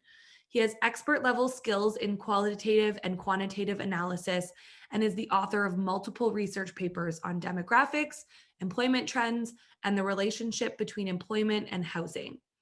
Adam speaks 3 languages, programs in another 2, and has 1 cat. Adam, over to you and quite possibly your cat. Well, hi, Amy, and hello, everybody. Thank you for that introduction. I'd like to thank the GNCC and Next Niagara for giving me the opportunity to speak today.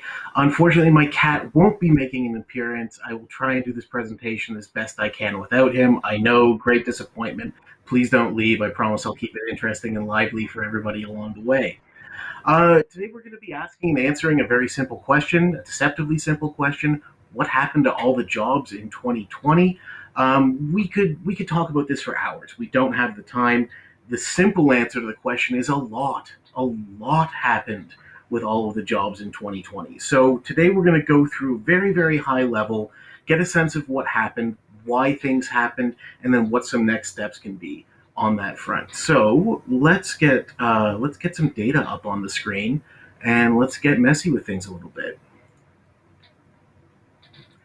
Okay, so covered this already. Let's just jump right on ahead. You're here. It's a data presentation, and you've made a good choice coming. What I want to leave you with, though, is a story.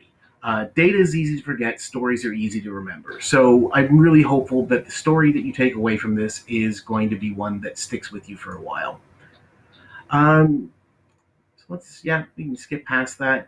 Normally I'd start a presentation like this with a bit of crowd work. We'd throw some questions out to the audience. You'd shout some things at me. I'd say something funny. Everyone would laugh. It would be a great time. Can't do that via this form. I'd invite everybody to head over to our feedback form on menti.com. There's the code 15647095, easier than remembering a phone number, or you can just scan your screen with the QR code there. There's 2 questions that if we have time at the end, I'll loop back to, and if I don't, then I'll blast it all out over NWPB's Twitter and LinkedIn. We'll keep the conversation going online.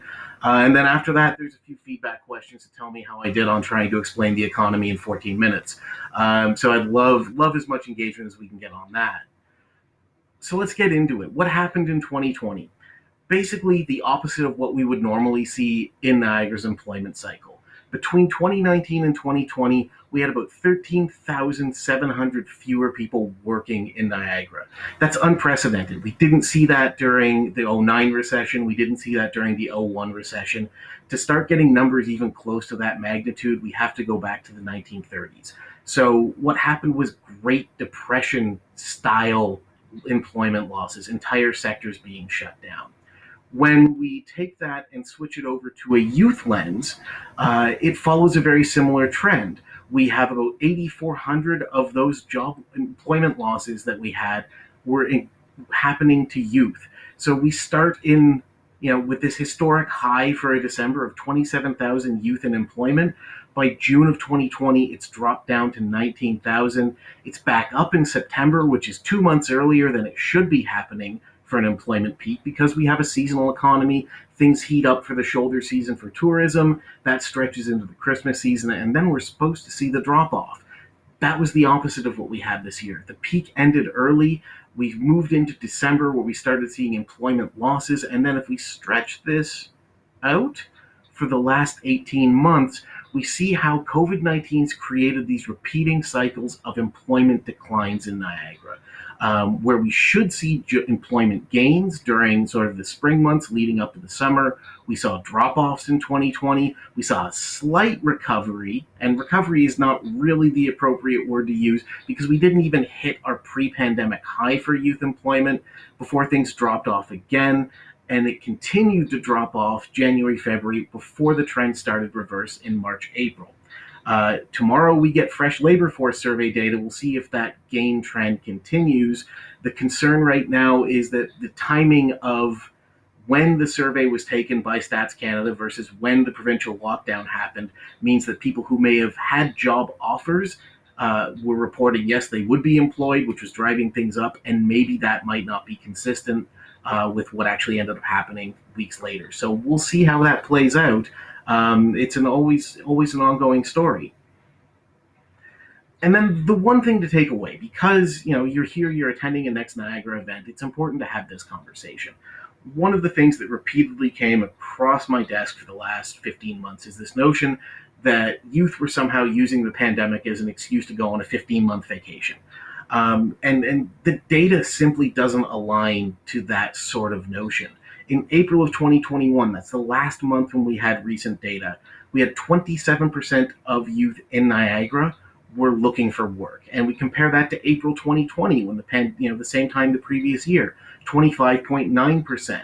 During the worst of the pandemic in 2020, we saw that pushing 30%. So for someone to be taking an extended vacation, it implies they're not looking for work. And by definition, someone who is unemployed is looking for work. So this is not aligning to what that narrative says. What the data tell us are that youth saw historic low levels of unemployment, historic low levels of employment, historic high levels of unemployment, which means the whole time the pandemic was happening, as people were opening and closing, hiring and laying off, youth were having that much more of a difficult time finding and then keeping employment. So that gives us the what happened, and that's 6 minutes done. Not too bad. So for the balance of the time, we're going to talk about why it happened. And the why of 2020 is, again, as complicated as the what. We're dealing with it at sort of the very tip of the iceberg. The thing to know here is that what was true for one person in 2020 could be completely opposite for another person, and then split the difference for a third person, and just be completely opposite of that for the fourth person. There's no single narrative. COVID-19 did multiple things to the workforce, the labor force, and to the employment story of the region, and we're just going to touch a little bit on that to show what that variety of outcomes look like. So if we put all of the work in Niagara into two buckets, there's a goods producing bucket and a services producing bucket. The goods producing bucket, as the name might suggest, is every job that exists that is making things, growing things, turning one thing into another thing, or taking things out of the earth to be made into other things. And if you worked in the goods producing sector, which not a lot of youth in Niagara did, about 15% if we use the provincial estimates, if you worked in that sector, then the first 6 months were not great. They weren't catastrophic, but they weren't great. And then the last 6 months sort of rallied. And even within individual subsectors, as we're going to see, manufacturing was consistently strong, consistently seeing a lot of people in employment. Construction didn't have a great first few months of the pandemic. Again, there's winter slowdown that's natural, and then there's the pandemic in the first wave stopping everything. That recovered, though. Where things get messy is when we start looking at the services producing sector. Now, this is a sector that employs the majority of Niagara's youth, about 19,399 by our estimate for 2020. And this was a sector that was absolutely devastated. You see about 26,000 people losing employment over a span of months, 20,000 gaining employment back, and then 5,000 losing employment. And if we stretch that curve out into 2021, it continues to decline until, again, about March, April, where the reversal happens right around the start of the third wave, and who knows what that's going to do to the employment trend after that. Could go up, could go down. There's really only one of two options, but we'll have to wait and see. And I haven't read a lot of optimistic outlooks for what the up scenarios would look like. So this is where the balance of youth are employed, and this is where the balance of youth are going to see employment impacts. And even if we drill that down just a little bit further, we see how not straightforward it is. And I promise this is the only table I'm going to throw at you. Everything else after this is just me talking in words. You're through the densest part of the data. Those first three sectors at the top, agriculture, construction, manufacturing, those are your goods producing. Everything below that line is your services producing. If you work in one of the green sectors, you may be looking at 2020 and going, this was not a bad year for me. This was not a bad year for my sector. There were some difficulties, but we didn't see a lot of overt challenges. Manufacturing up 2,100 people in employment. Business building services up 1,700. Education up 1,700. If you work in one of the sort of pink-red highlighted sectors, wholesale and retail trade, 5,200 people who worked in that sector in 2019 weren't working in 2020. That is a pretty significant downturn. We know why that happened, because we had all the COVID-19 restrictions. The information, culture, recreation sector, the accommodation, food service sector, those are sectors where young people find a ton of employment opportunities while they're, as students, as they're leaving education. They're sectors that are essential to Niagara's tourism equation. They were absolutely devastated by COVID-19. And there's probably going to be some long-term impacts from that. We put it in context. SARS, when that outbreak happened, it took 2 years for Niagara's tourism sector to recover. And SARS has been nothing like what COVID-19 has been. So we're expecting probably some long-term impact, and that's going to have a direct impact on the ability of youth to find employment as they move out of school, as they start their careers, as they try and grow their careers. So things that happened in 2020 will carry on into 2021, 22, 23.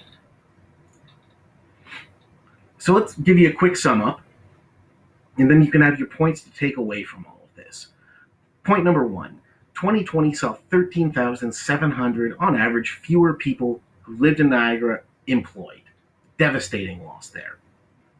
8,400 of those were youth compared to 2019. So youth bearing a very, very large burden of the employment losses that we see in 2020. Services producing sector, which is where more than about 80% of Niagara youth find their employment, has not returned to pre-pandemic levels of employment.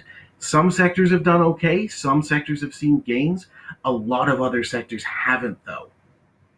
And even though we've had volatility in the labor market for 2020, which has caused youth to leave the labor market, typically because they're going back into education and training.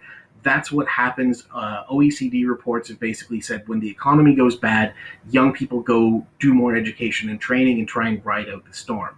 But despite that, we have 61% more youth looking for work in 2020 than we did in 2019. So the data basically summarize it for us. That struggle is real. Trying to find work with low employment rates has not stopped Niagara's youth from getting out there and trying to find that work. So then what can you do? What are the next steps here? We don't have time to go back over the Mentimeter stuff that we put out at the top. I will blast that out over social media this afternoon so you can see what your contribution was. I'd say have a look at that as a first point. Tell us your story there. Number two, I'd encourage everybody on this to go to nwpb.ca/survey and complete our pandemic employment impact survey. That is a tool we are using. We're going to report on that to the provincial government, any local government stakeholders that are interested. We hope our data help shape policy. And if you're at a Next Niagara event, you obviously care about policy and building a community. So we would encourage everybody to complete that survey. Give the link to your friends, your colleagues, your parents. It's not just a youth survey. Anyone can complete it. And third, if you really want to make your voice heard, email me. That's my email address, adam@nwpb.ca. We're currently updating our youth employment strategy that we did about 2 years before the pandemic started. For obvious reasons, that's not really going to work in 2020, 2021. To make sure that we're hearing the concerns of young people in Niagara, we're doing some stakeholder engagement sessions. Send me an email. We'll get you booked into one of those sessions. They're going out via Zoom, Teams, Google Meet. Anything we can do to make sure that we're getting your insights, but also doing it in a safe and socially distant fashion. And that is my time. I'd like to thank GNCC and Next Niagara for inviting me to speak to you today. There's all my contact information at Adam N. Durant on Twitter, also on LinkedIn, email address for any additional questions. If you want more data to get a better sense of what's happening, head over to nwpb.ca. Tomorrow we'll be doing our monthly Eye on Employment. That will have all the latest labor market statistics, and you can see what the last month has looked like for Niagara residents. So that's it for me. Thank you so much. And thank you for your attention. I hope you have a great rest of the conference. Adam, thank you so much for that quick and very informational session. It's so interesting to see what sorts of sectors were impacted more than others. And I think it's really important, the work that you guys are doing at Niagara Workforce Planning Board, but also for anyone who's able to fill out those surveys, because the information that the Workforce Planning Board provides to governments helps shape programs and supports that are made available to those sector-specific industries. And so thank you so much for giving us that quick view of where things are at and where we're headed. But we will be right back after this brief message.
Welcome back.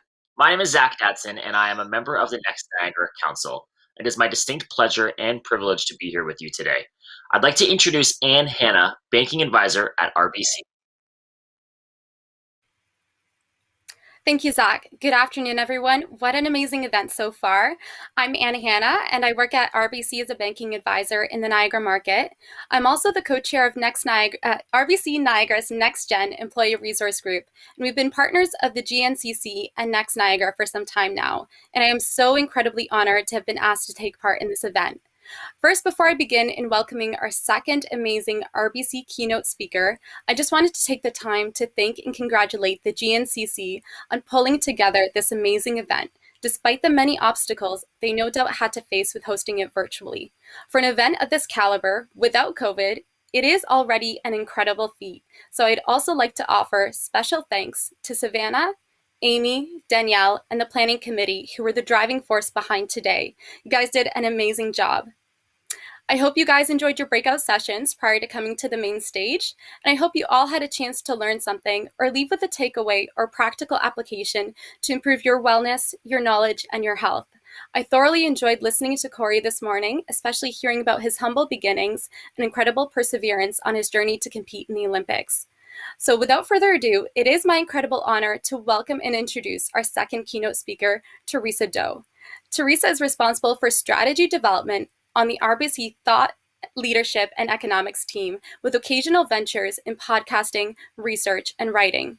Prior to working in this department, she was a strategy advisor to senior management and executives in RBC's personal and commercial banking department. Before working at RBC, Teresa was a national political journalist at CBC News and co-founded a nonprofit that promoted civic engagement through tech innovation. She is truly an accomplished and a driven woman. As we're seeing now, the future of work will increasingly be shaped by the preferences and the needs of highly skilled workers. So using both insights and anecdotes, Teresa will help explain how the pandemic is reshaping how and why we work, and what this could mean to leaders and their organizations as they seek to attract and engage talent. So, without further ado, it is my immense pleasure to welcome Teresa. Thank you, Anne, and thank you so much to the Niagara Chamber of Commerce for having me here and giving me a reason to wear something other than sweatpants today. I took a look at the agenda and I want to say that I'm loving the themes being covered in today's conference: inspire and engage. Some of the workshops that you've attended: resilience, hanging on to that dream, the art of saying no, work-life balance, and showing up powerfully. A lot of introspection related workshops, which I think is so critical. The past 15 months have been difficult on so many levels for so many people. We are grappling with everything that's been happening in the world while also still showing up to work and getting things done and making deadlines. It's challenging, especially while the nature of work is changing and there's still so much uncertainty ahead, which is what I'm here to chat about today. So as Anne mentioned, I work on RBC's Thought Leadership and Economics team, and that our team is sort of like a think tank inside the bank. We produce research, analysis, and insights to help our clients navigate an increasingly disrupted world, and we also help drive strategy for our business units across the organization. We focus on economics, sustainable growth and climate, human capital, and innovation. And among my responsibilities, I'm also part of a global community of practice at RBC that is planning for the future of work and return to premises whenever that happens to be. And what that means is I do a lot of reading and thinking and talking to peers about what work is going to look like when we've cleared the pandemic, where work will be, how we'll work, and importantly, why we work. So for the next 20-ish minutes, I'm going to share a sliver of my observations and thinking on this, as well as some research that my team has published. And I want to caveat, this is not RBC's official stance. This is my perspective based on research and my own experiences. And what is that perspective? It's the future. It's that the future of knowledge work will be more human. And to be honest, this is also my hope. It'll be more human because it'll be driven by the preferences and needs of the highly skilled knowledge workers that occupy it, which have changed considerably as a result of the COVID-19 pandemic and the shift of remote work. But another point of this is that the future of work is ultimately up to us, up to you. You have the power to shape it because more and more employers are going to need you. As plans are being drafted and decisions are being made, this is the moment to make your voices heard because employers, at least the good ones, are listening. So how have these employee preferences and needs shifted? There are a million different reasons, but 3 key observations that I have noticed. The first is that our collective experience with the pandemic and its toll on our mental health, especially for remote workers, has created a greater awareness of mental health and wellness needs. The second key observation is that there is now a spotlight on the life side of the work-life balance equation. Workers are now seen as people with lives and priorities outside of work. And the last key observation is that remote work has proven to be as productive and efficient as work on premises for certain areas. So on mental health, issues around mental health are obviously not new, but we're seeing, perhaps for the first time, a widespread acknowledgement of the importance of caring for one's mental health across society. So a personal story, my parents came to Canada as refugees from Vietnam. Shortly after the war ended, they had no English language skills, no money, certainly no prospects, but a lot of trauma and pain that they rarely talked about.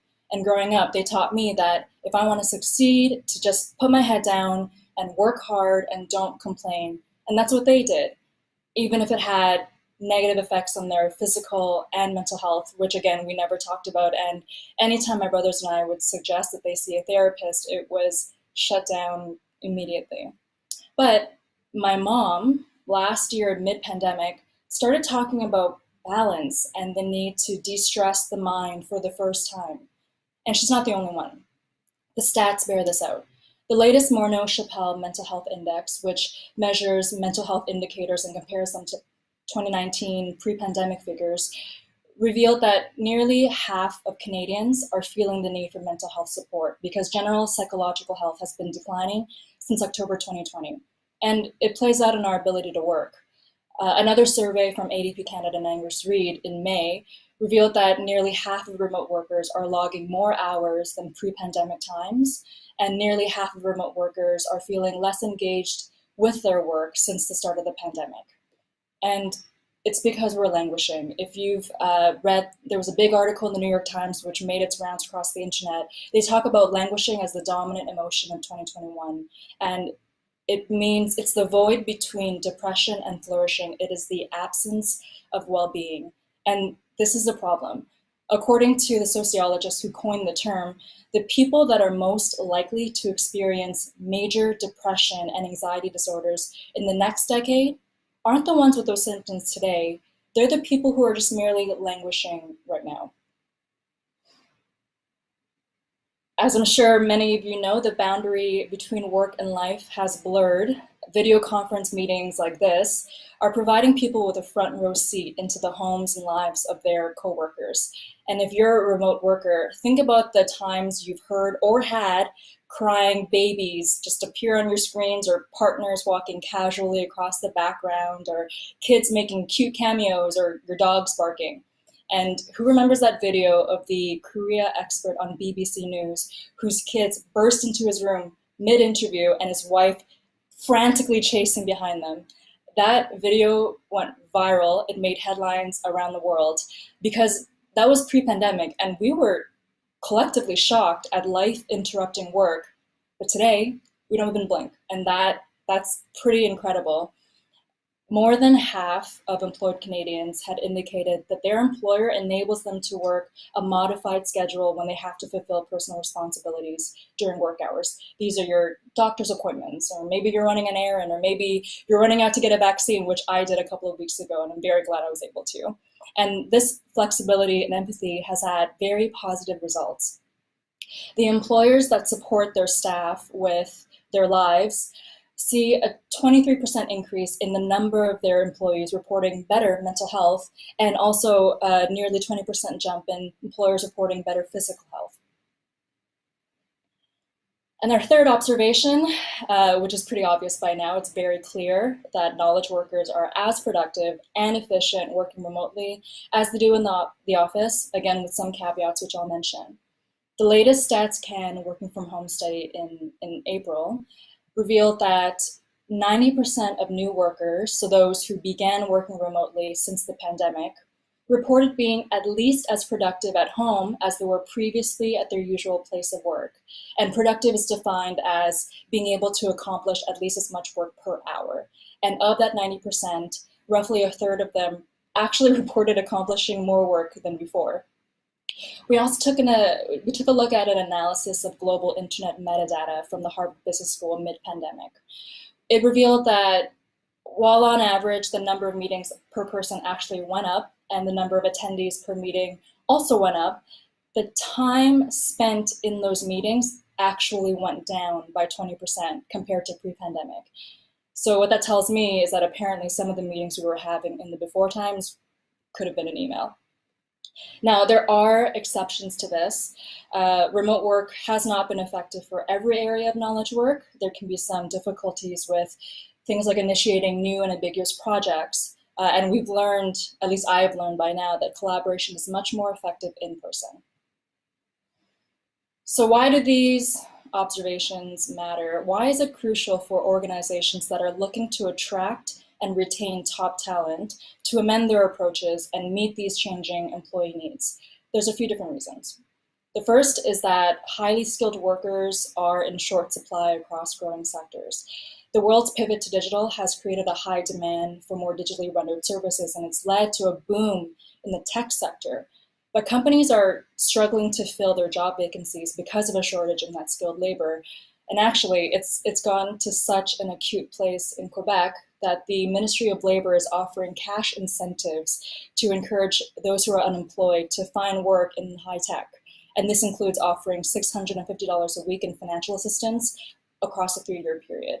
And it's also why the latest federal budget is providing more than $3 billion in funding for skills training, including digital skills and skilled trades. Because a company is its talent, and simply put, the people who already possess these in-demand skills or have an eagerness to learn them become even more valuable, and they have the ability to influence their companies and change their environments for their peers like never before. The second big reason is that as a result of the shift to remote work, these highly skilled workers have more mobility and options to job switch than ever before. According to Indeed, which is a job postings website, remote job postings in the US have doubled during the pandemic and they continue to rise. As of this February, 7% of US job postings were remote. Compare that to last January when only 3% of job postings were remote. And this is rising even as people are starting to go back to the office. And even though these are US numbers, it's very indicative for Canada. And when we think of the types of sectors these numbers would be concentrated in, tech jobs, of course, most obvious, likeliest to be remote. But interestingly, the remote share of job postings actually increased the most in therapy, finance, and law. And the last major reason as to why employers should be considering all of this is that there is an emerging trend of talent leaving their jobs, or even completely exiting the workforce to pursue their passions as well as healthier and more fulfilling lives, especially if they're not able to get it from their workplaces. In April, the New York Times published a piece called "Welcome to the YOLO Economy." And just in case anyone is unaware, YOLO stands for You Only Live Once, and it was popularized by a great Canadian, Drake. The article noted an interesting phenomenon. There is a specific group of workers in the US.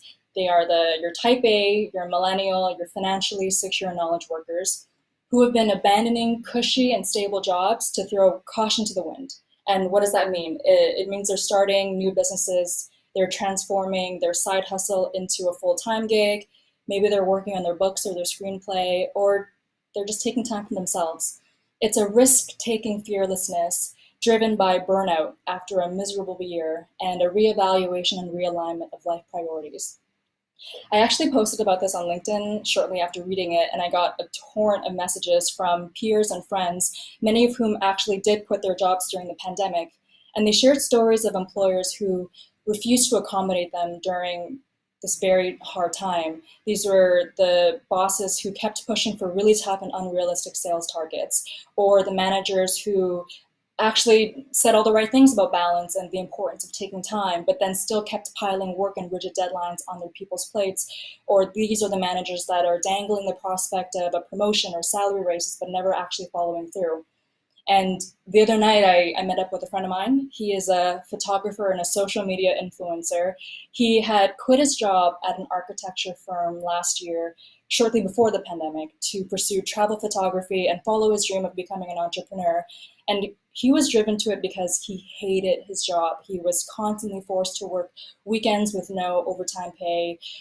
He would get penalized if he spoke up, and it was just all around a very negative work environment. And so he quit. And he quit because he knew that he had the architecture skills to fall back on if things didn't work out.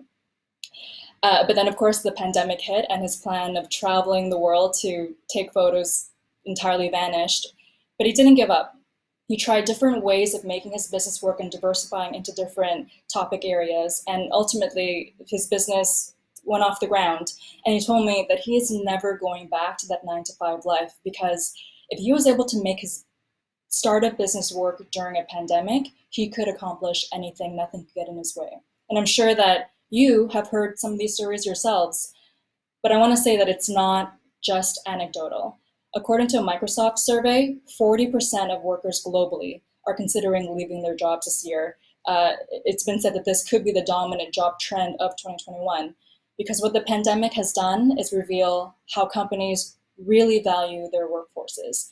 And those that actually do have a much better shot of retaining their talent, and those that don't will lose them.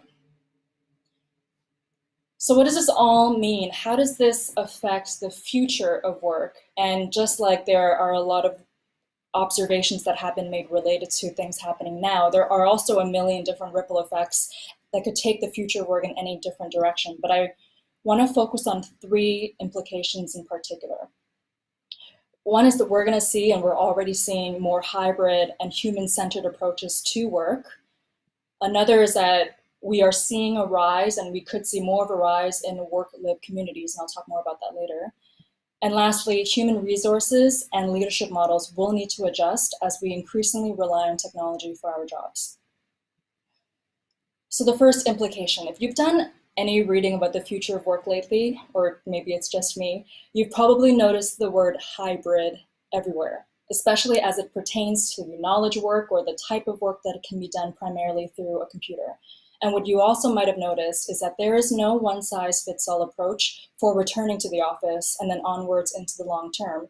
And this is the trend. We're moving from a binary set of work arrangements, you're either at the office or you're not, to more variable and numerous hybrid options depending on the talent, the company, the industry, geography, etc. And some examples that I have here, at Google, employees have to spend at least 3 days in the office and then the rest at home or wherever else. Microsoft employees can spend half their time working anywhere else. At Ford Motors, it's actually up to employees and their managers to decide how much time they need to spend on premises. And then you have big banks like Goldman Sachs and JP Morgan Chase in the US who expect most of their employees to return to the office for most of the time. But for the employers and managers who are still figuring out what the best approach is for their company or their organization, it's very important to not rely on what other companies are doing. Instead, you need to focus on your own employees. Where do they live? What are their needs? And it has to be an empathetic approach. Some dimensions that you might consider include, what are the functions and roles of your team members? Where does each person fit into the broader organizational chart? What are the primary activities that they're responsible for? Do they do a lot of teamwork, maybe deep work, solitary work, or maybe that's a lot of client work? Where are the location of your team members? Does it make sense to bring them back to a centralized location far away? Or could you rent a co-working space close to them if there's enough people to justify it? What's your organizational structure like? Are you more of a horizontal, flat organization or more hierarchical? What's your culture like? Is it individualistic? Do people tend to keep to themselves? Or is it lively, collaborative? Are there a lot of team events? And lastly, and this is perhaps a little bit simple, but when do they work? Are your schedules aligned or are they staggered? Is there room for you to allow more flexibility in that approach? Well, whatever these are, the design of your workplaces, our work arrangements has to be customized to the organization and its people. The rise of work-live communities. So whether or not companies choose to bring their entire workforces back to the office has huge implications for real estate, city planning, community building. We are still seeing a continuing exodus from the city center to surrounding communities and suburbs as people desire more space and for whom the city has lost its appeal. Now, I live on Bay Street in Toronto, and I can see the financial district out my window right now, actually, and it is dead. People have just left the financial district. A few months ago, my team and I chatted with Richard Florida for a series on the creative economy on our Disruptors podcast. We've also just published that Q&A on our website, so check it out after this talk. Richard Florida, for those who don't know, is an urban theorist and the author of the book, The Rise of the Creative Class. He is an expert on creativity. And in that conversation we had with him, he predicted that the future of work is going to be set in the neighborhood, which will become more and more what the office used to be, bolstered by remote work technologies. Because remote workers aren't just going to be isolated in their homes, especially if they're creative types. They're going to mix and mingle in what's called third places. These are your coffee shops, your co-working spaces, maybe it's a park, depending on what your preferences are. And these will be increasingly in smaller communities that are outside of big cities. It's a big boon to places like the Niagara region with your access to beautiful green spaces, nature, amazing cultural institutions like the Shaw Festival, and a thriving local economy. A few weeks ago, the organization Youthful Cities, in partnership with RBC Future Launch, published this year's Urban Work Index, which identifies the best cities for youth to work in Canada. Vancouver came in first, but Hamilton came in second. And what's interesting about this index is how it changed this year. It shifted its big question, what makes a city a great place to work, to what makes a city a great place to work and live. And neighboring Hamilton was considered one of the best places in Canada to work and live, thanks to its strong scores on public health, cost of living, and equity and inclusion.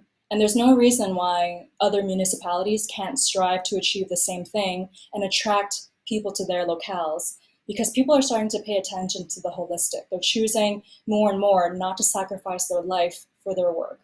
So what this could mean as it relates to work is that more big corporations are having more satellite offices in neighboring regions so that employees can cut down on their commute and it also saves money on real estate costs in those big cities. Or companies may do away with offices altogether and instead pay for or provide employees with subsidies for operating out of these co-working spaces or other places. You may have heard these terms. They're work from anywhere but here being the office, or work from near home. Another implication for work is that companies could become more embedded into their communities. We could see an interconnectedness between company culture and community culture. And this could translate into really cool repositioning opportunities. For example, communities can position themselves as these work-live hubs, like Richard Florida mentioned. And if you've ever had any fantasies of being a digital nomad like me, Bali comes to mind as being one of the most welcoming places in the world for digital nomads and social media influencers and travel photographers and all of that. Conversely, organizations can feature the communities they're in as a perk of working at the company. And maybe this is already done, but if any recruiters in Niagara wants to have a chat with me, and if in that chat they happen to mention afternoons at a winery that they're partnered with, I'd be into it. But of course, there is still a lot of groundwork to make thriving work-live communities happen. It requires greater digital connectivity and distribution network. Towns will need to attract high-end service providers. And if you're interested in learning more, we explored these further in a recent report, 9 ways that COVID has changed consumers and businesses for the decade ahead. It's on our website, and I'll share that at the end of this conversation. The last key implication for the future of work, and this may be the most important consideration of all. Technology is moving at a faster pace than our norms and processes. But in an age of increasingly advanced technology, it's more important than ever to be able to balance that with human skills and empathy. I said it before and I'll say it again, a company is its talent. HR will be the new IT. And again, this is something that we also explore in the 9 Trends research that I just referenced. Work is not going to go back to the way it was, so leaders and managers can't either. And I know that managers have had a very rough time. They've been impacted by the pandemic like everyone else, and yet are also expected to be the supports for their team. Studies have shown that managers have experienced higher levels of stress than non-managers through the pandemic. But that's the job. Because along with ensuring that employees are equipped with the right technology and software that'll help them operate in this hybrid and distributed work environment, performance management is also going to need to adjust. Employers will need to focus more on outputs than inputs. It'll be important to give workers more autonomy over how they manage their time. And hybrid work models means that real-time employee recognition is absolutely crucial. It's not enough to just let your employees work and then receive their work and then move on. If you're isolated in your homes, knowing that you are part of something greater and providing value to your organization is so important for maintaining that motivation. Other management skills that we've come across in our research that we believe will prove useful in a hybrid world include being able to lead teams through crisis, because while we're slowly out of the apex of the pandemic, more crises, more things are going to emerge over the next few years, and it's critical to be able to manage that. Also, being able to effectively communicate with a remote team, that is hard. We lament not being able to tap our coworkers on the shoulder at the office anymore. So how do you replicate that interaction in a remote environment? And then lastly, managers have to shift their mindsets from being people who make sure that tasks get done to making sure that their people are empowered to work and they can bring out the best in those people so that the work can get done to the level that is expected. So in closing, the future of work is uncertain, and then insert whatever adjective you want. To be honest, I don't have a crystal ball for how the world is going to turn out. Today is not going to be the same as tomorrow, and tomorrow won't be the same as the day after that. But if you're going to take away only one thing from this conversation, it's that we are at a key inflection point. This is the time to shape the future of work that we want and need to be able to lead productive and fulfilling lives, and not just careers, lives. And so it's going to be up to us, it's going to be up to you as the next generation of leaders to do so. Thank you.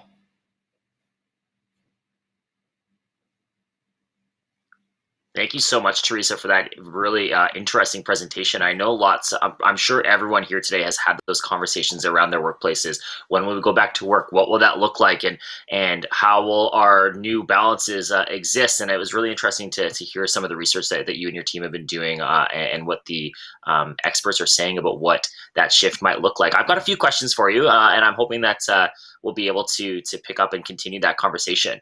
My first question is that the culture can be a competitive advantage. That's something that you highlighted in your presentation in terms of attracting and retaining and instilling a set of values in people.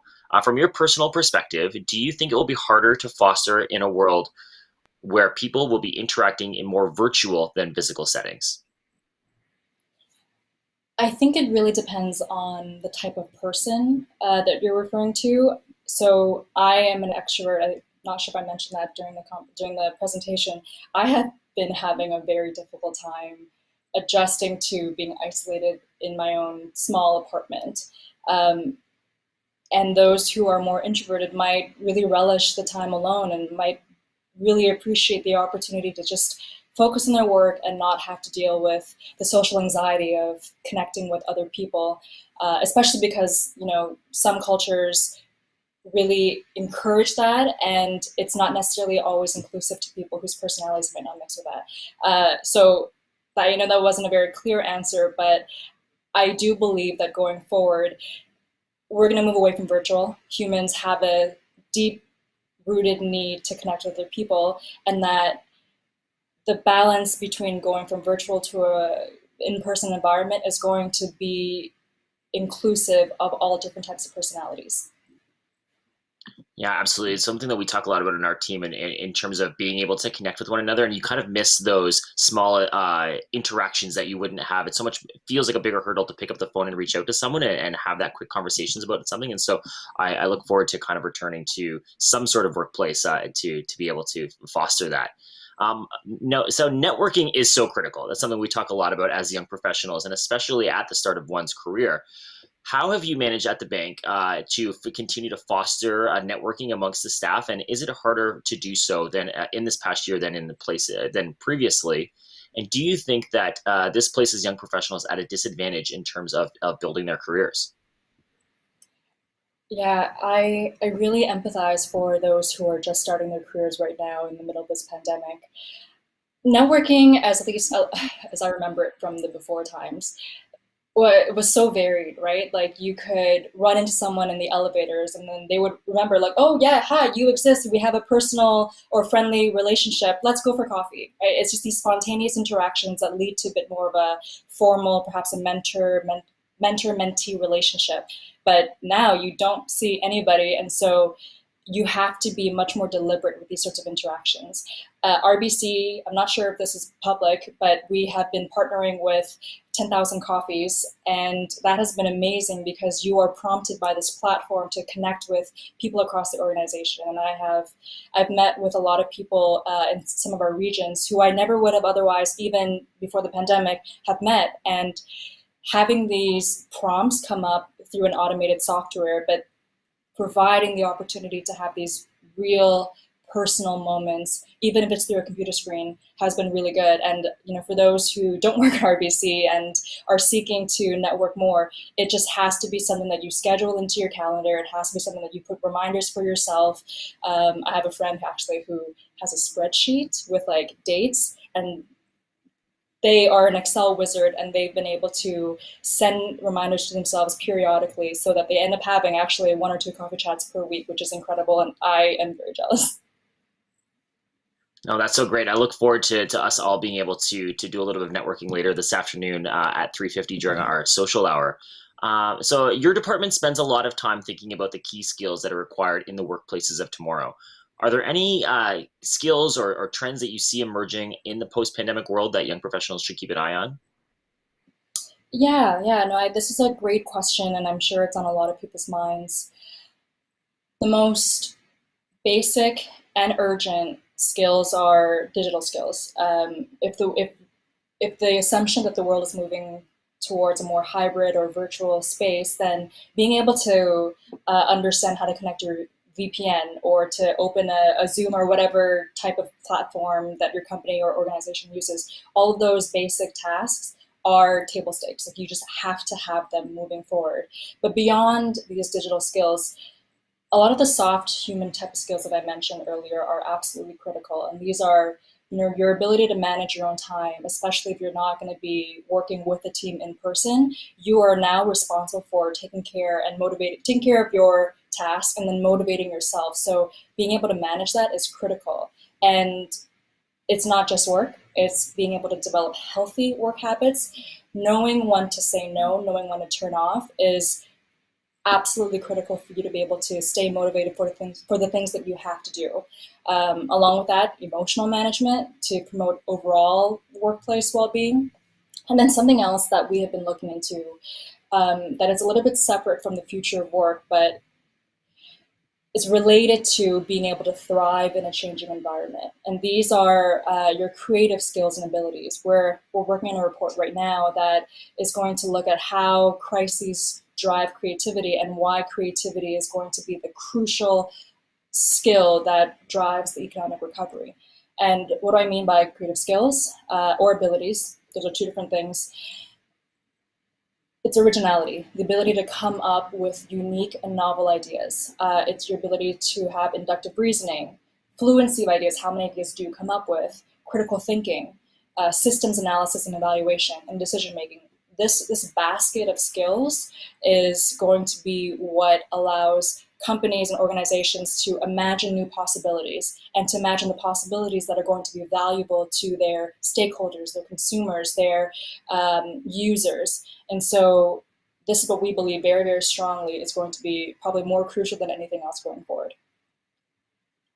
Yeah, that's very, very interesting. And I noted, I perked up during your presentation when you had talked about the importance of focusing on outputs rather than inputs. And that's something that we talk a lot about our workplace, that we are responsible for the work that we have assigned to us, not necessarily the time. And I think it's interesting to see how that can be beneficial, but also create some challenges of working from home in terms of being able to make sure the importance of that work-life balance and focusing on the life aspect more and more.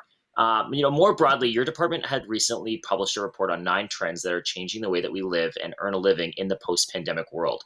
What are some of those trends that stand out the most to you? So I mentioned a couple of them.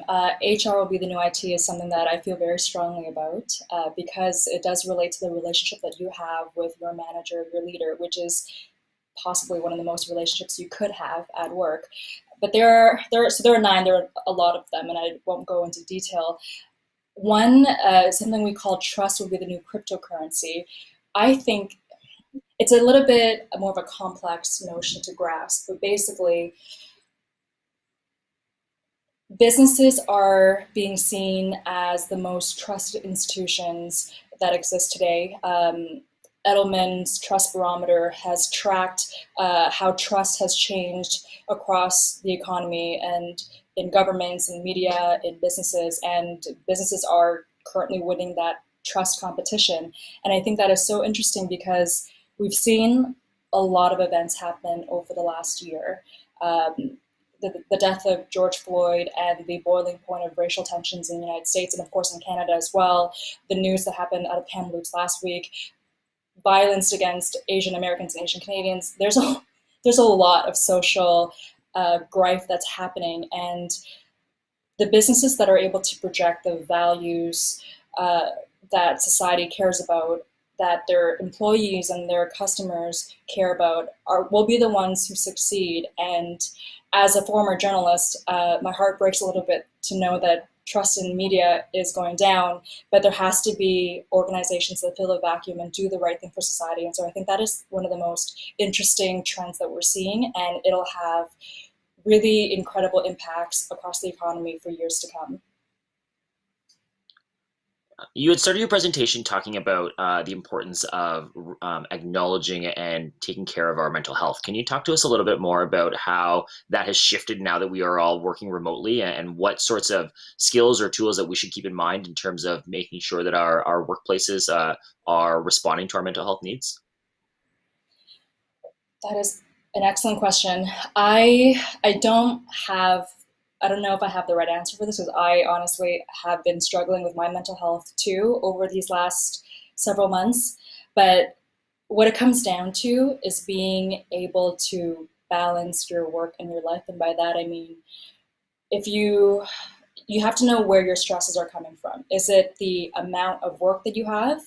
Maybe that's too much. Or is it the type of work that you're doing? Is it the way that you have interactions with your manager? Is it the way that you interact with your coworkers? Like, being able to identify the sources of your stressors is key, but only the first step.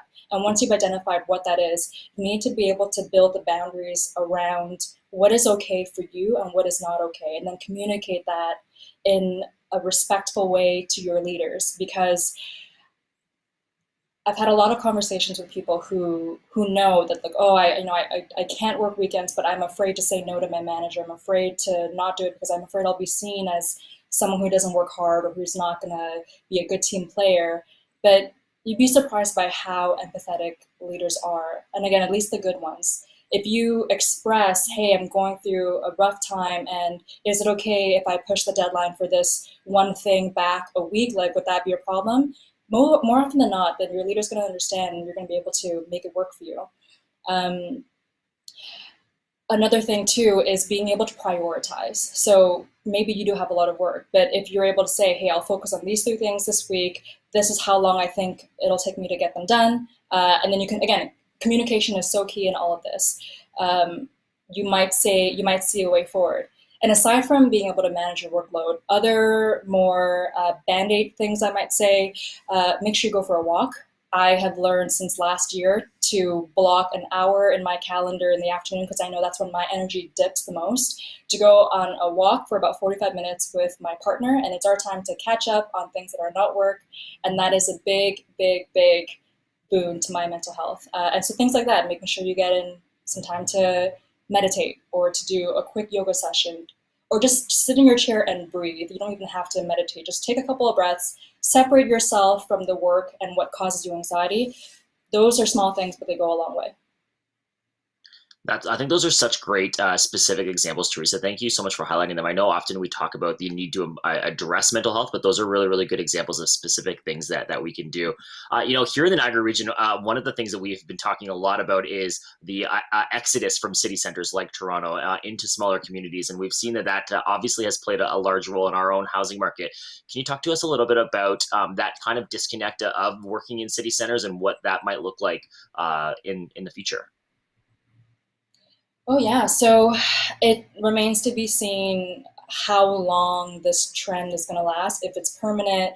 I have a couple of friends who they don't live in Toronto, they live in Ottawa, and they're considering moving outside of downtown Ottawa and going towards the suburbs because they are anticipating that the pandemic might be longer than it is, and that what had attracted them to the city will not come back for a while.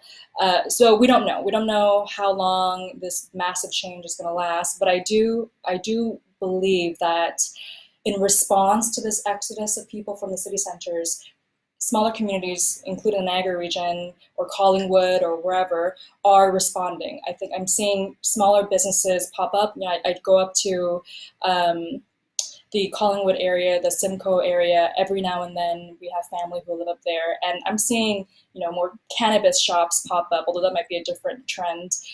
More cideries, more restaurants, more bars and patios. Even though we're not even allowed to go to them yet, they are already preparing because they have seen a change in the demographics of the area. And so it could be really exciting. I think that there's so much culture and innovation that is happening outside of the big cities. And if we're able to start to decentralize a little bit of the magic that big cities seem to hold into these smaller areas, I think that'll just be a positive thing for our country going forward.